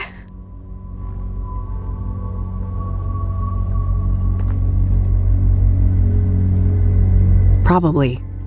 But no matter what he felt, I'm sure he wouldn't wish the same for you. Of course not. He was such a kind, caring man. And I'll never see him again. In this world.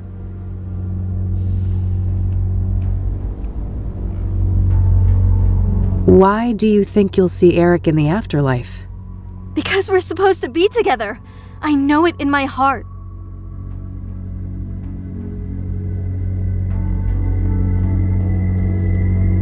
If Eric would reunite with anyone in death, it would be Sarah.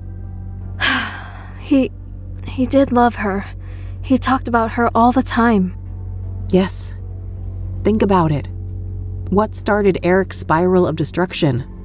Sarah's death. She's the one he always wanted. Everything he did was to try and distract himself from that fact. You're right. What am I doing? This can't be God's plan. It can't. God wants something better for you.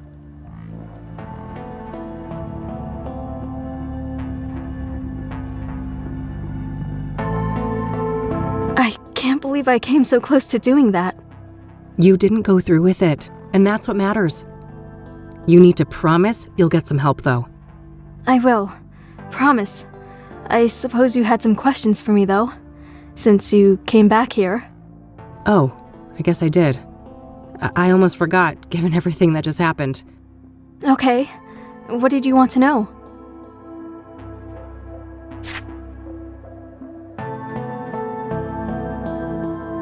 I'm looking for a young woman with some kind of facial scars. Can you recall a person like that?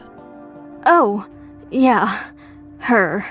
Looked like burn scars to me, but she wore a hood and wasn't facing me, so I couldn't tell for sure. Wow, really? Tell me more, please. She was one of Eric's girls, I think. I saw them a few times out of the hallway. A real harpy, that one. Yeah? Why do you say that? This is off the record, right? I could get in real trouble for what I'm about to tell you.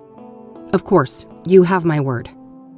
Well, I was really worried about Eric, so I made sure to write down everything he was up to, so I could help him better, and I overheard them talking. Are you telling me you have a transcript? Yes. Well, Rachel, that would be tremendously useful to me. I realize that. I'm not comfortable giving you all of my notes. Some of them are private, but I can give you a copy of the transcript with the scarred girl. That would be amazing. Thanks. Okay, wait here. I'll be right back. Here you go. Perfect. Thanks, Rachel. You're welcome. I'm trying to find a park ranger named Victor Cooper. Do you know him? No, sorry. Do you know Corey Finnegan? He may also go by the name FaZe. No, I haven't heard that name before. I don't want to ask her about that. Does the name Tabitha Caldwell mean anything to you? No, I haven't heard that name before.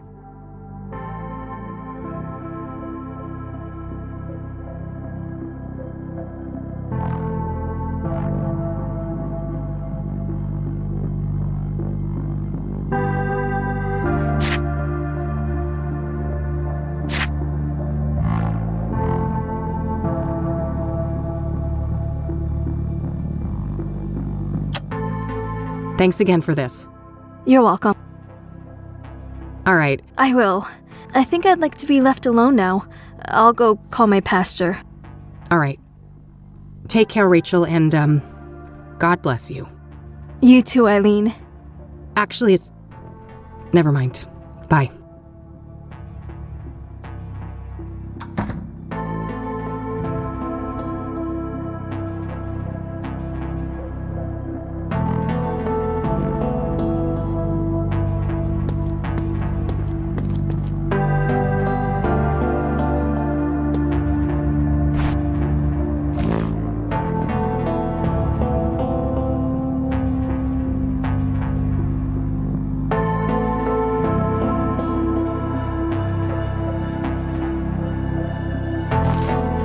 Rachel seems to think they were talking about Faith, but I think that's actually her name.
Hello again, Father.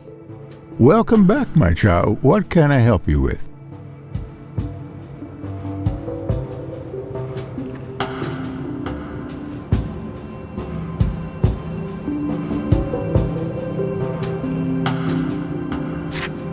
Do you know who Tabitha Caldwell is? No, I don't know that woman.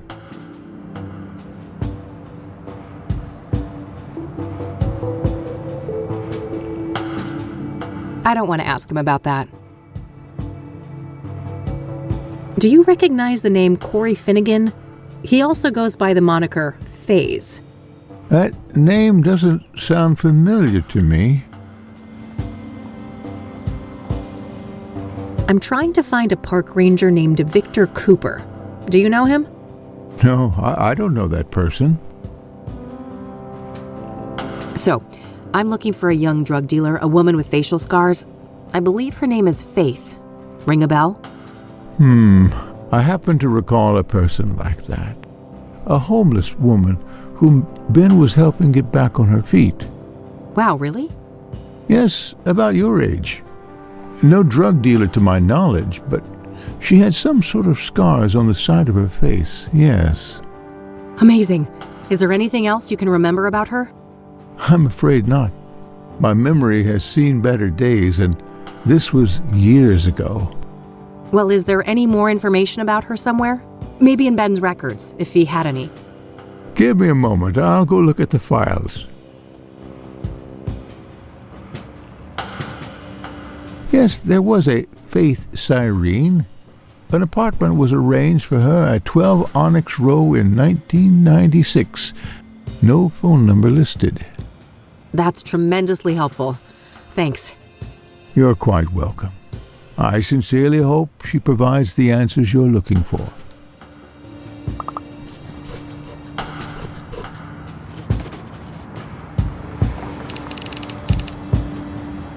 All right, I'm heading back out. Goodbye, young lady. That's my best lead yet, but it's getting late. I better swing by the office and grab a bite to eat before I check it out.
No proper bed, but a cell phone. This gal needs to get her priorities straight.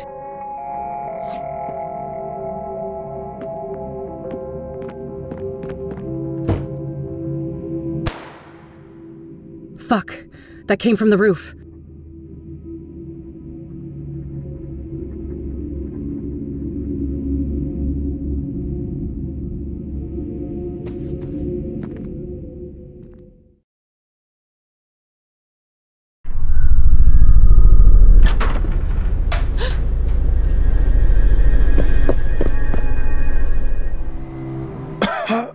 The alley.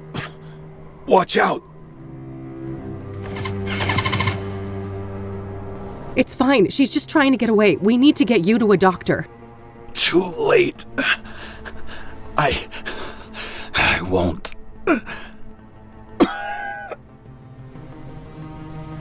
Lucas!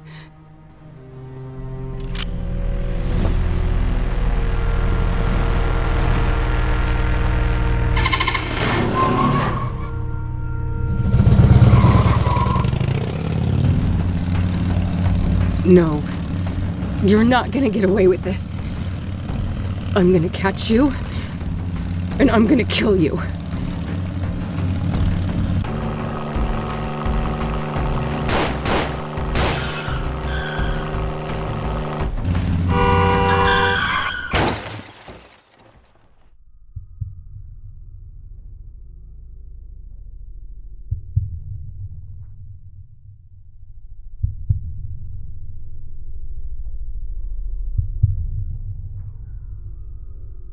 Come on, kid.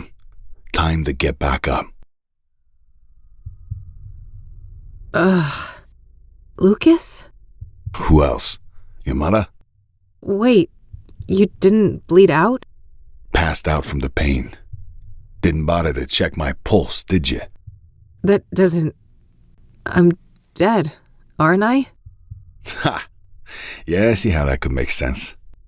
Maybe you cracked your skull on the pavement and this is our last tango. That'd be pretty funny. No, I can't be fucking dead. I'm supposed to avenge you. Avenge me? An alcoholic has-been? Wife and kids who loathe him? Please. You should be concerned with whomever is willing to avenge you. I don't think anyone would do that for me. Anyone alive, that is. No argument there. You haven't been making friends lately, have you? I guess not. I'm sorry, Lucas. I should have been there for you. Why should you? You're too good for that. You're new blood, and I'm just a fossil. That's not... Let's not play games, kid. I know you. Afterlife or not, we can't stay here. This place reeks of gasoline. Come on. I know the way.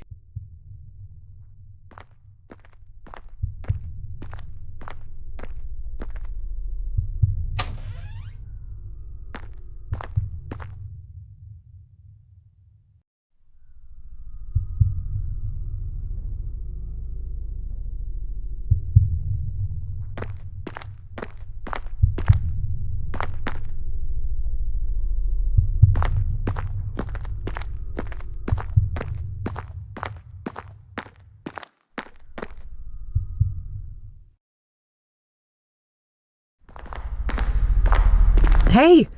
Wait up!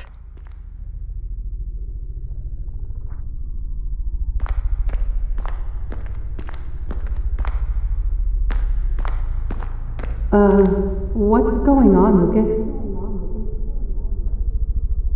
Oh, that's all I need. Just a couple of more cases. Then I'm riding off into the sunset. Yeah. Is it that obvious? Yeah, I know, kid. Time to move on, huh? So, there's something I need to tell you.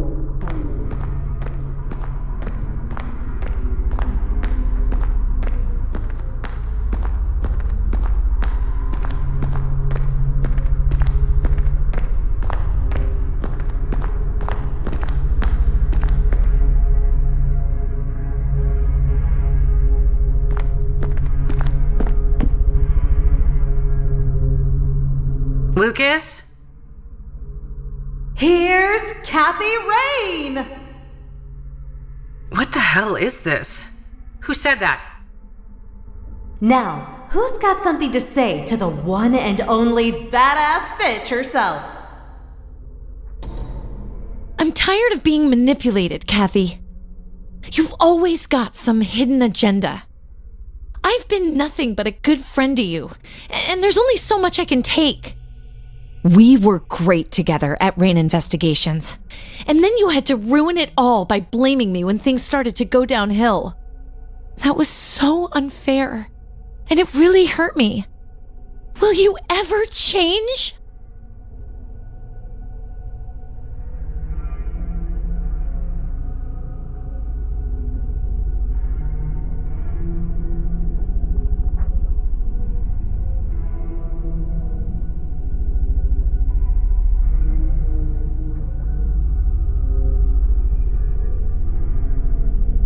I wish I could become the friend you deserve, but I'm broken.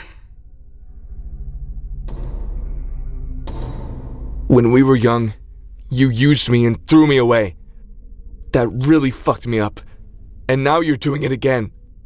Have you ever thought about why you're alone? Why everything keeps going to shit?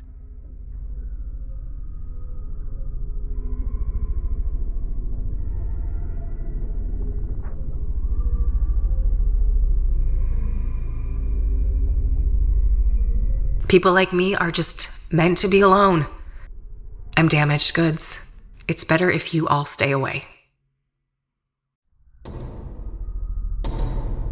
Who are you? And what did you do to my fucking daughter? I'm right here, Mom. Ready to take out the trash. Hallelujah! Uh-oh, somebody's out for blood. Time to bash some sense into you, bitch. Can't. This is confusing. One holds another, holds another, holds another. There's minted the year she was born. She lost it, and it is mine now. Yes, bash her brains in. Finish her. And there's something, and then before we, there was. God, what a nightmare. Good girl. Let's go back to sleep. What's that, honey? We got a rat in here?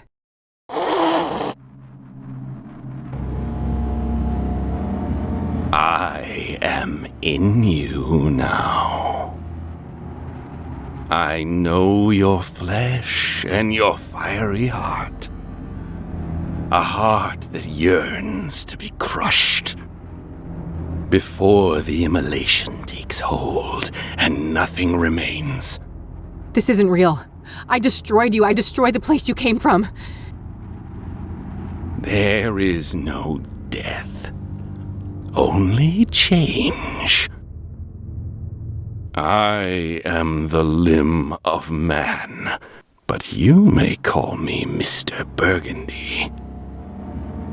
Now, let the liturgy commence.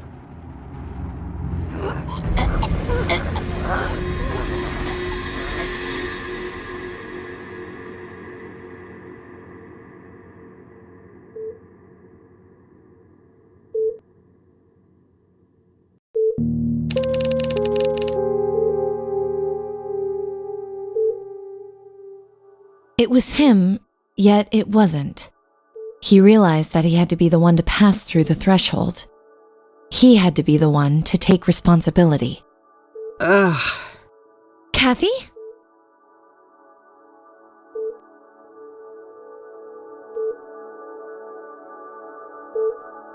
Who else?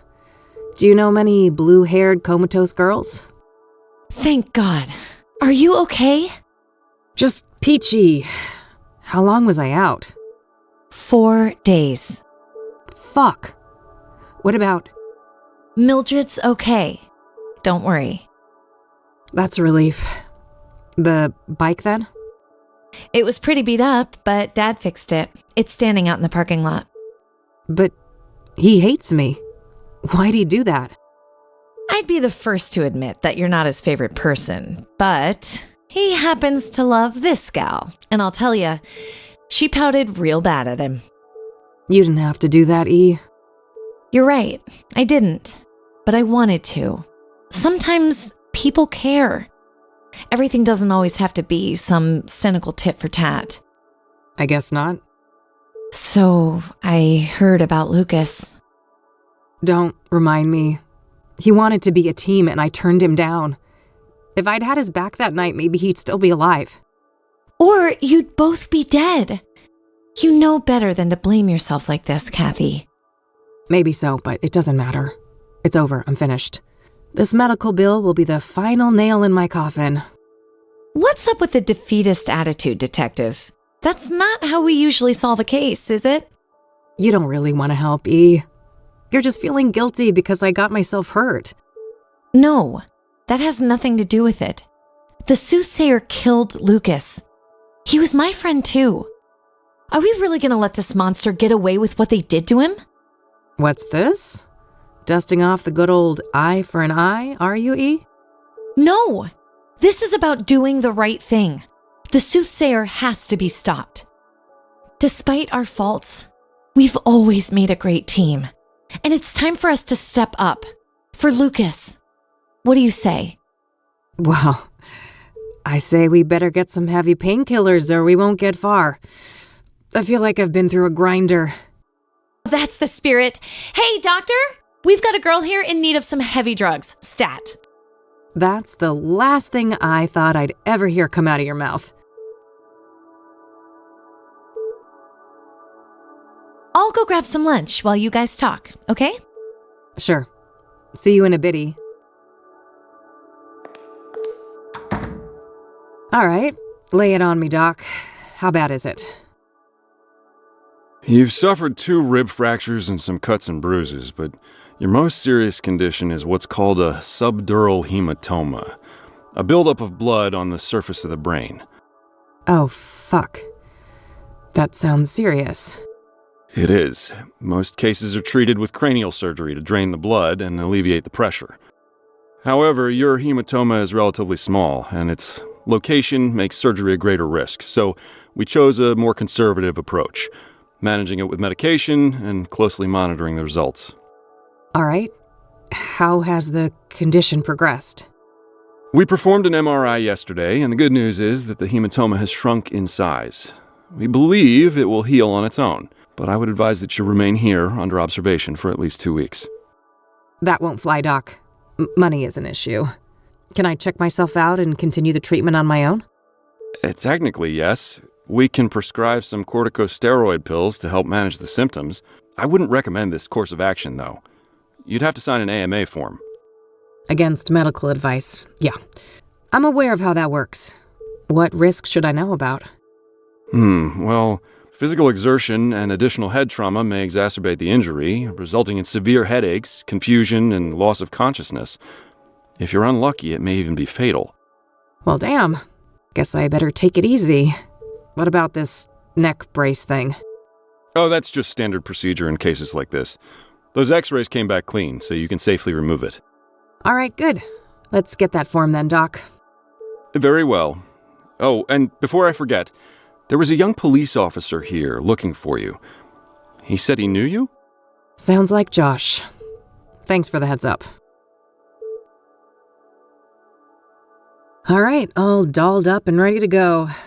Time to get out of this joint. Geez, I'm popular. If I knew I'd get this many visitors, I'd have crashed my bike months ago. Greetings. It looks like you are feeling better. Hi. Do I know you? You don't recognize me. We met at the library a while back. Oh, right. The librarian guy. No offense, buddy, but, what are you doing in what will soon cease to be my hospital room? I apologize for barging in. I should properly introduce myself.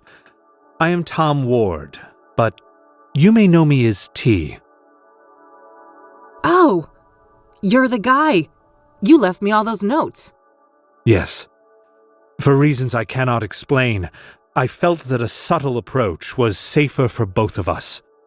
However, given what happened to you and your late friend, the stakes are getting too high, so I'd like to propose an alliance. An alliance? Why? Who are you? Have you been stalking me? Who I am is not an easy question to answer, but I'll say this. Much like yourself, I have a score to settle with the Soothsayer. That's so? What kind of score? An immeasurable one. Everything was taken from me. My life was destroyed. I was enslaved. Enslaved? Were you tied up in a creepy serial killer dungeon, or what? Not quite. There is a malevolence hiding behind the Soothsayer. This evil found me at my lowest point, forcing me into bondage. Are you saying that the Soothsayer is doing the bidding of someone else? Yes. I also believe that the conjunction tomorrow will be instrumental to their plans. Huh? What plans? What conjunction? As for their plans, I don't know for sure, but I'm certain that the murders serve a specific purpose. The conjunction I speak of is when Saturn and Venus meet in the sky. It's the first such occurrence in over 80 years. Some believe that this event is charged with, esoteric potency. Uh-huh. I think I've heard enough. You don't believe me. I feared as much. Very well. I will pursue the Soothsayer on my own. Perhaps our paths will cross again. Yeah, you do that. See you, buddy. There was something really off about that guy. Hey, what'd I miss? Who was that man? No one, just some creepy weirdo. Huh? Don't worry about it. I'm ready to head out. Let's go. Okie dokie.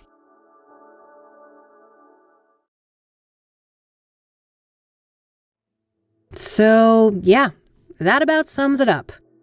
Wow. What a wild case. What will you do next? The Chief Ranger should be back now, so I think I'll go talk to him about Cooper. Yeah. It must be dangerous to confront Cooper himself, though, if he is who you think he is. Yes. Before I go anywhere near him, I should retrieve Lucas's gun. I wasn't kept under police surveillance at the hospital, so the cops couldn't have found it yet. It must still be somewhere around the crash site. Then there's Longhorn PI, right? Maybe Lucas left some things behind? Assuming the cops haven't ransacked the place, yes. But good idea. I should check there sooner rather than later. How can I help with all of this then? Well, there's this cell phone that I found in Faith Cyrene's apartment. Passcode protected. Maybe you could do something with that? You bet. I'll have that cracked in no time. Great. Guess we have a plan then. Meet up here tonight? Okie dokie.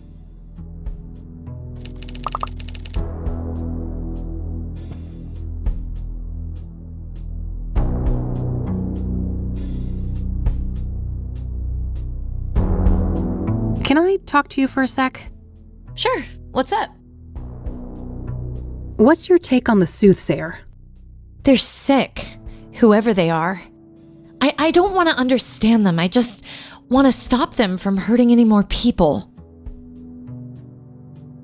So, Deborah Sinclair, how do you think she ended up crossing paths with the Soothsayer? I don't know, but the cabin had no signs of a break-in, right? She probably trusted her killer. Most likely, yeah.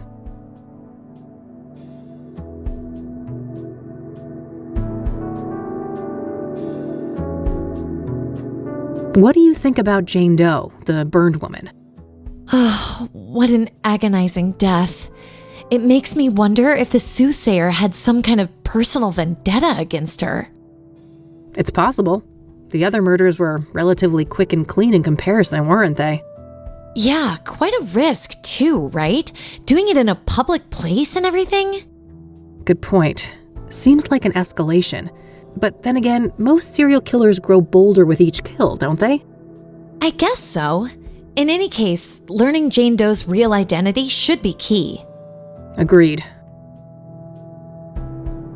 What's your theory on the deacon? Reverend Winters said that he set up Faith Cyrene with an apartment, right? Well, she probably got close to him just like Eric and then had him killed. The question is how? It clearly looked like suicide by hanging. Yeah, that's a tough one. I can't imagine how that could happen to a devout Christian like the deacon.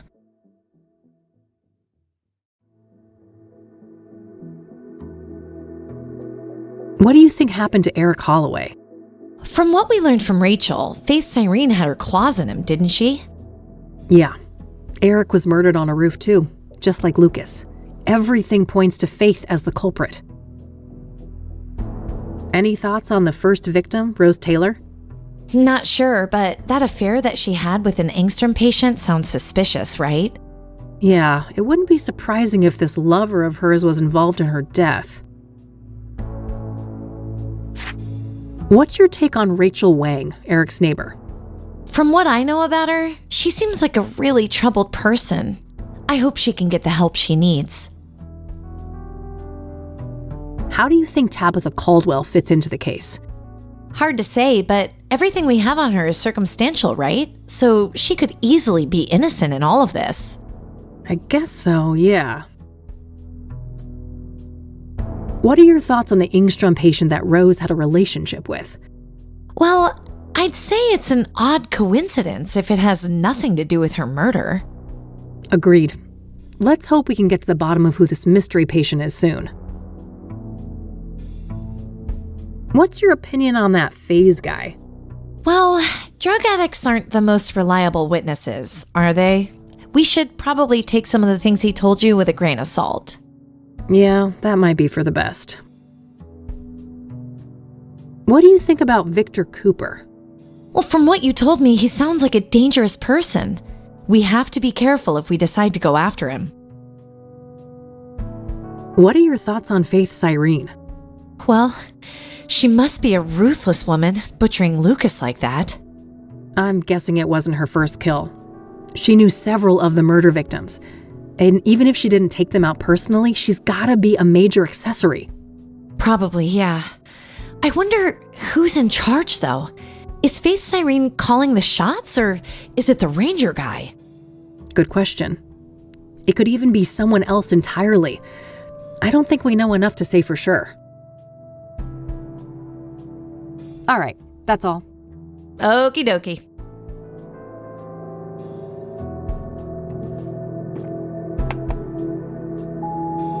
Hey, it's me, Josh. I heard you woke up and left. I just wanted to let you know that, things don't look good for you with Mr. Longhorn. He had a lot of friends here, and everyone's looking for a scapegoat. I've been trying to keep the guys off your back, but there's only so much I can do. So, yeah, I think it's in your best interest to come to the station voluntarily. It's only a matter of time until there's a warrant with your name on it. Oh, and I'm sorry about what happened before. I was in a bad place. Let's talk and clear the air when we can, okay?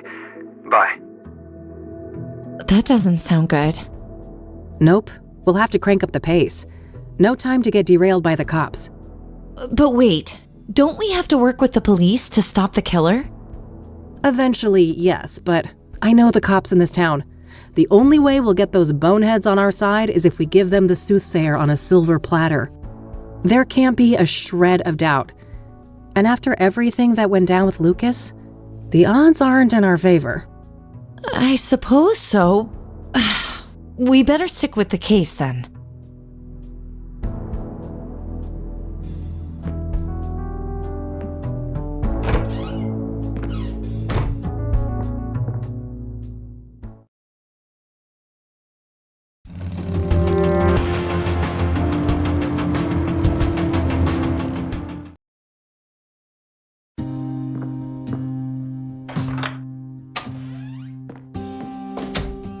Good thing I still had my spare key. Looks like the cops haven't been here yet, so I better work quickly before they get a warrant and ransack the place.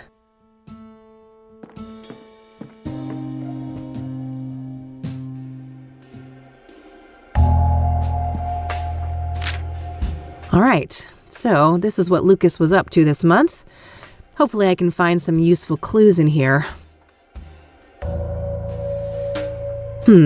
I remember this JK person from when I worked here. They're a police informant. I don't know their real identity, though. Probably worth trying to learn more about them. JK deliver? Here on the 25th. Was Lucas waiting for a delivery from the informant when he died?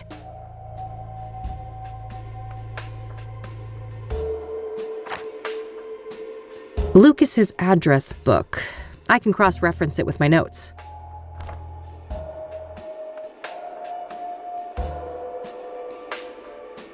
Still just the initials, but a number for JK is listed here.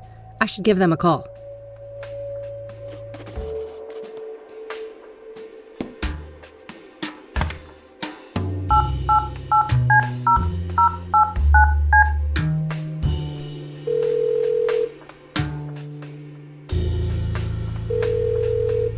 You have reached a numeric pager system. Please enter up to 12 digits and end your message with the pound key. Oh yeah, now I remember. Lucas used some kind of secret pager code to arrange meetings with his informants. I shouldn't try to leave any messages here until I'm sure I've cracked the code. Hopefully some of the clues here on the desk can help.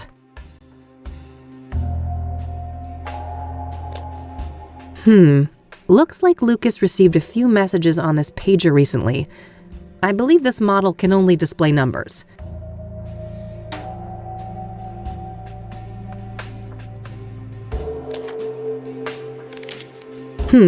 Weird note. Some sort of reminder? Standard KPD radio manual. Lucas probably used this to decipher police communications.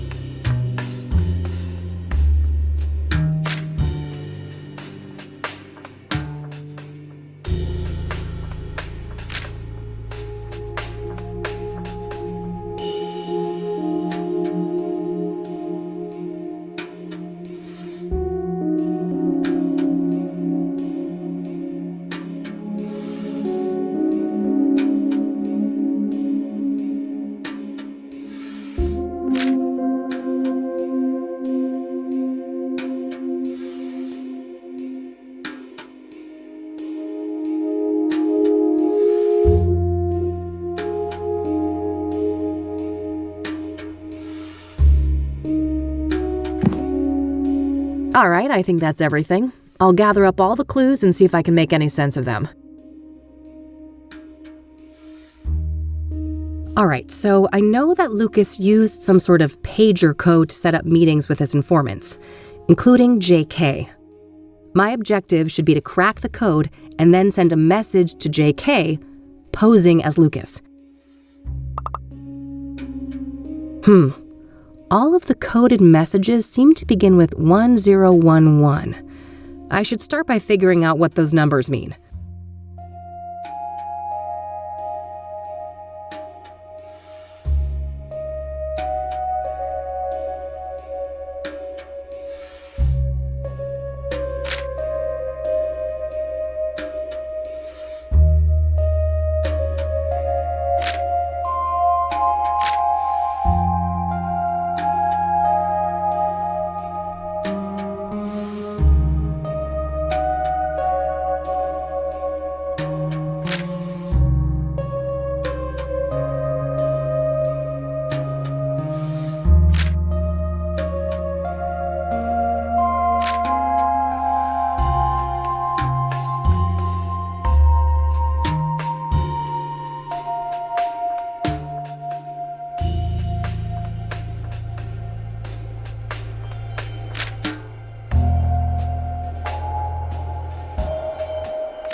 No, I don't think that's correct.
No, I don't think that's correct.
Oh, yeah! 10 and 11 match the positions for J and K in the alphabet. That can't be a coincidence.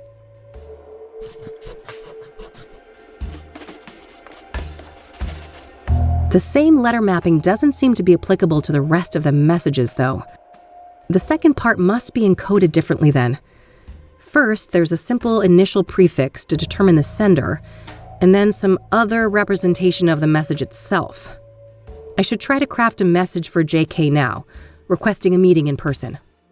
I'll set a goal to arrange a meeting at 2 p.m. in the park, but I'll probably need to send multiple messages to convey that.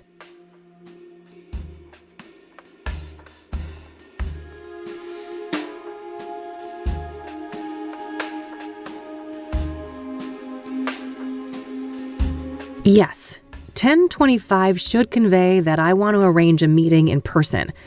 I'll send that to JK's pager and see if I can get a response.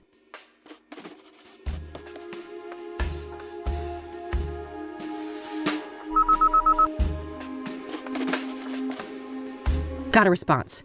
10-4. That must mean acknowledged.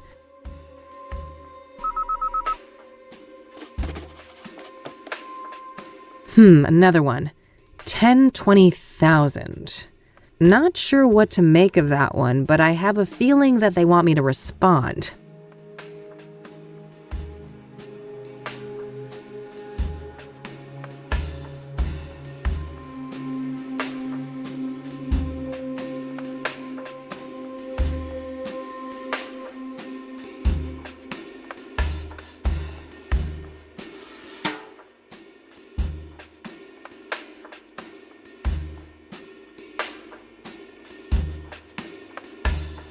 Yes, that should work. If the list on the post-it is correct, I think that this is the way to tell them that I'd like to meet at the park.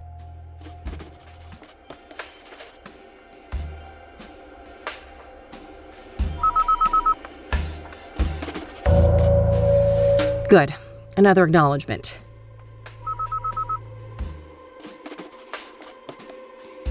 And a query once again, it looks like.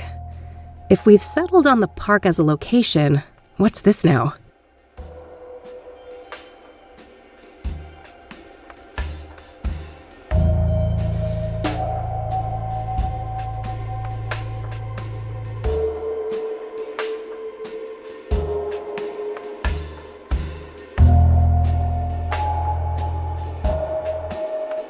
Yes, that should work.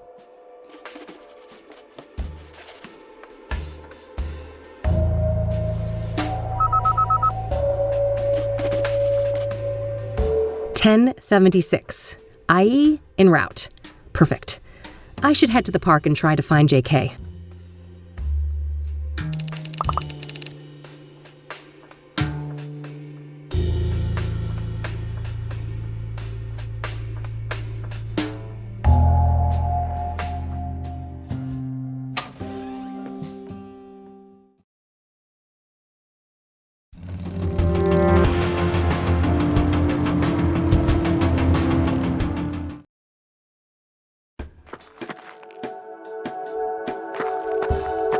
Hey there. Are you JK? I don't know what you're talking about.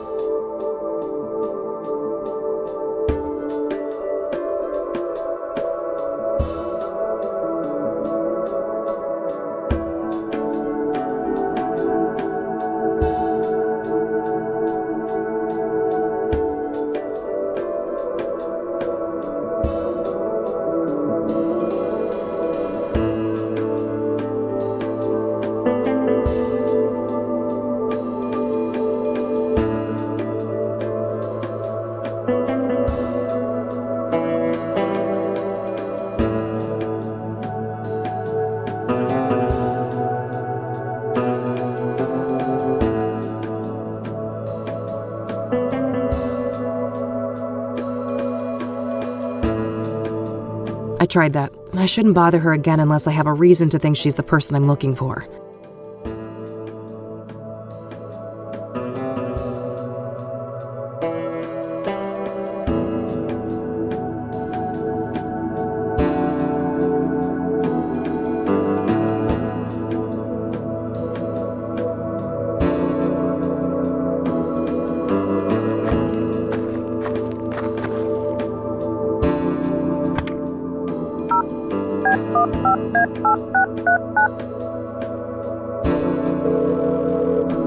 You have reached a numeric pager system. Please enter up to 12 digits and end your message with the pound key.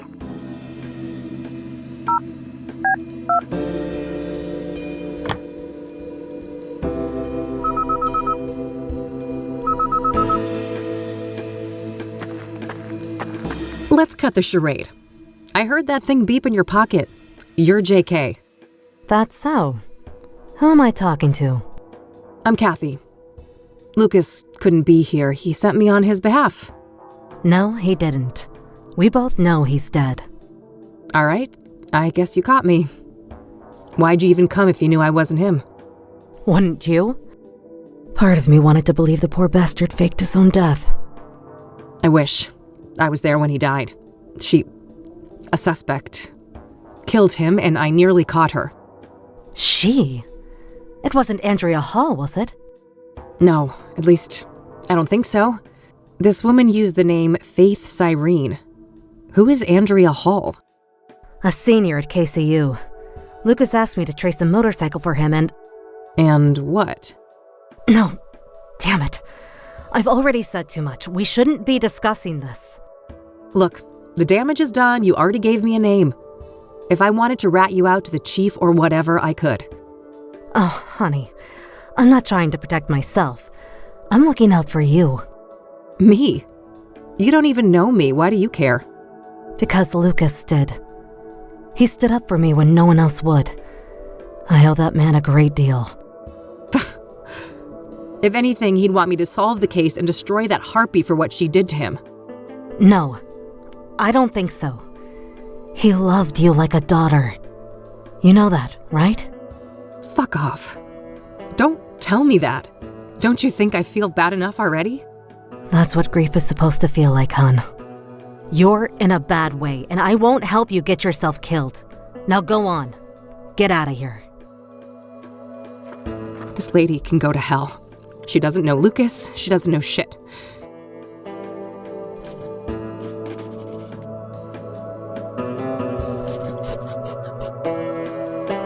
At least I got a lead out of this. Andrea Hall, whoever she is. Guess it's time to head over to the university.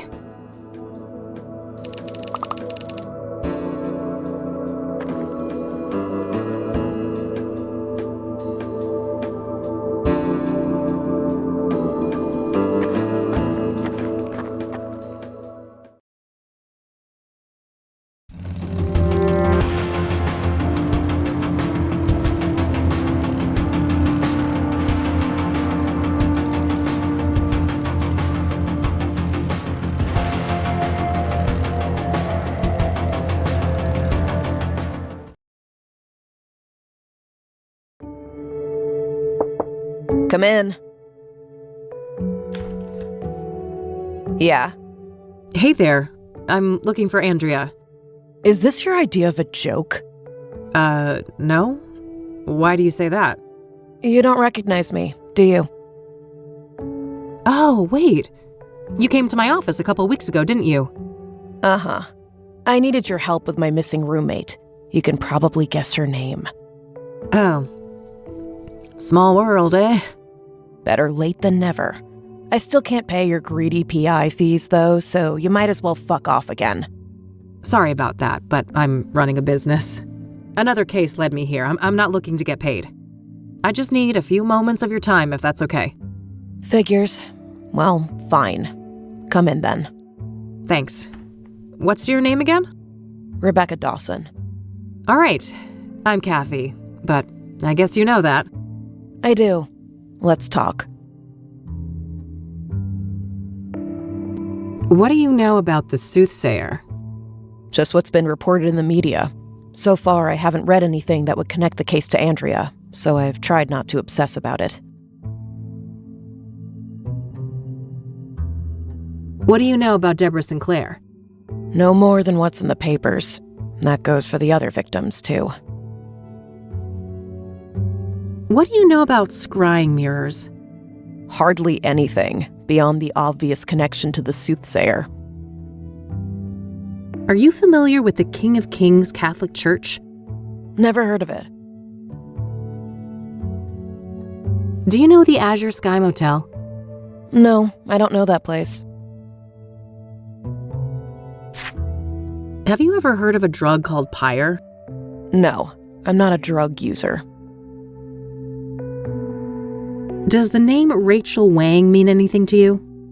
No, that's no one I know. Do you know who Tabitha Caldwell is? No, I don't know her. I don't want to ask her about that. Do you recognize the name Corey Finnegan? He also goes by the moniker FaZe. Afraid not. I don't know that guy. I'm trying to find a park ranger named Victor Cooper. Do you know him? No, I'm not much for the outdoors. Do you know a Faith Cyrene? She's supposed to have some form of facial scars. Nope, I'd remember a person like that. This might be a random question, but Andrea didn't have any facial scars, did she? No, not any obvious ones at least. Why? Oh, nothing. Just a wild idea. Can you tell me about Andrea's disappearance? Sure. Basically, she took off on her motorcycle one night and never came back. Didn't say where she was going or why. She was a biker, huh? What kind of motorcycle are we talking about? Well, it was black, pretty big, looked kind of sporty. I think she said it was imported from Japan. Got it, yeah. I happened to see one just like it a few days ago. Please, continue.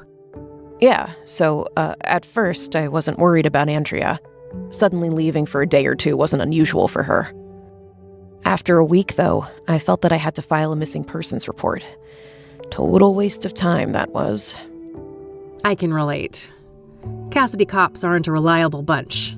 And then you reached out to me? Yes. Tried every PI in town. Maybe I was naive to think I could afford any of them, but I felt I had to do something. That plan obviously didn't pan out either. Weeks passed, and after a certain point, I had to let things go. There was only so much I could do. How long has Andrea been missing? About a month, I think. Wait, so she disappeared around the end of April? Sounds about right. Why? That's when they found Jane Doe, one of the Soothsayer victims. Oh, yeah, I read about that, but the age is wrong. Andrea's 22, and the paper said 18. Rebecca, there's a margin of error. The later paper said early 20s. Oh, no. How could I be so blind? It's her. It's gotta be her. We don't know that for sure, but yeah, things don't look great. Andrea is not a local, is she? Far from it. She came from Australia. That would explain the lack of dental records, too. Fuck. We need to tell the cops all of this, don't we? We do, but let me handle that, okay? I have more evidence to share with them. Okay. God damn it, Andrea.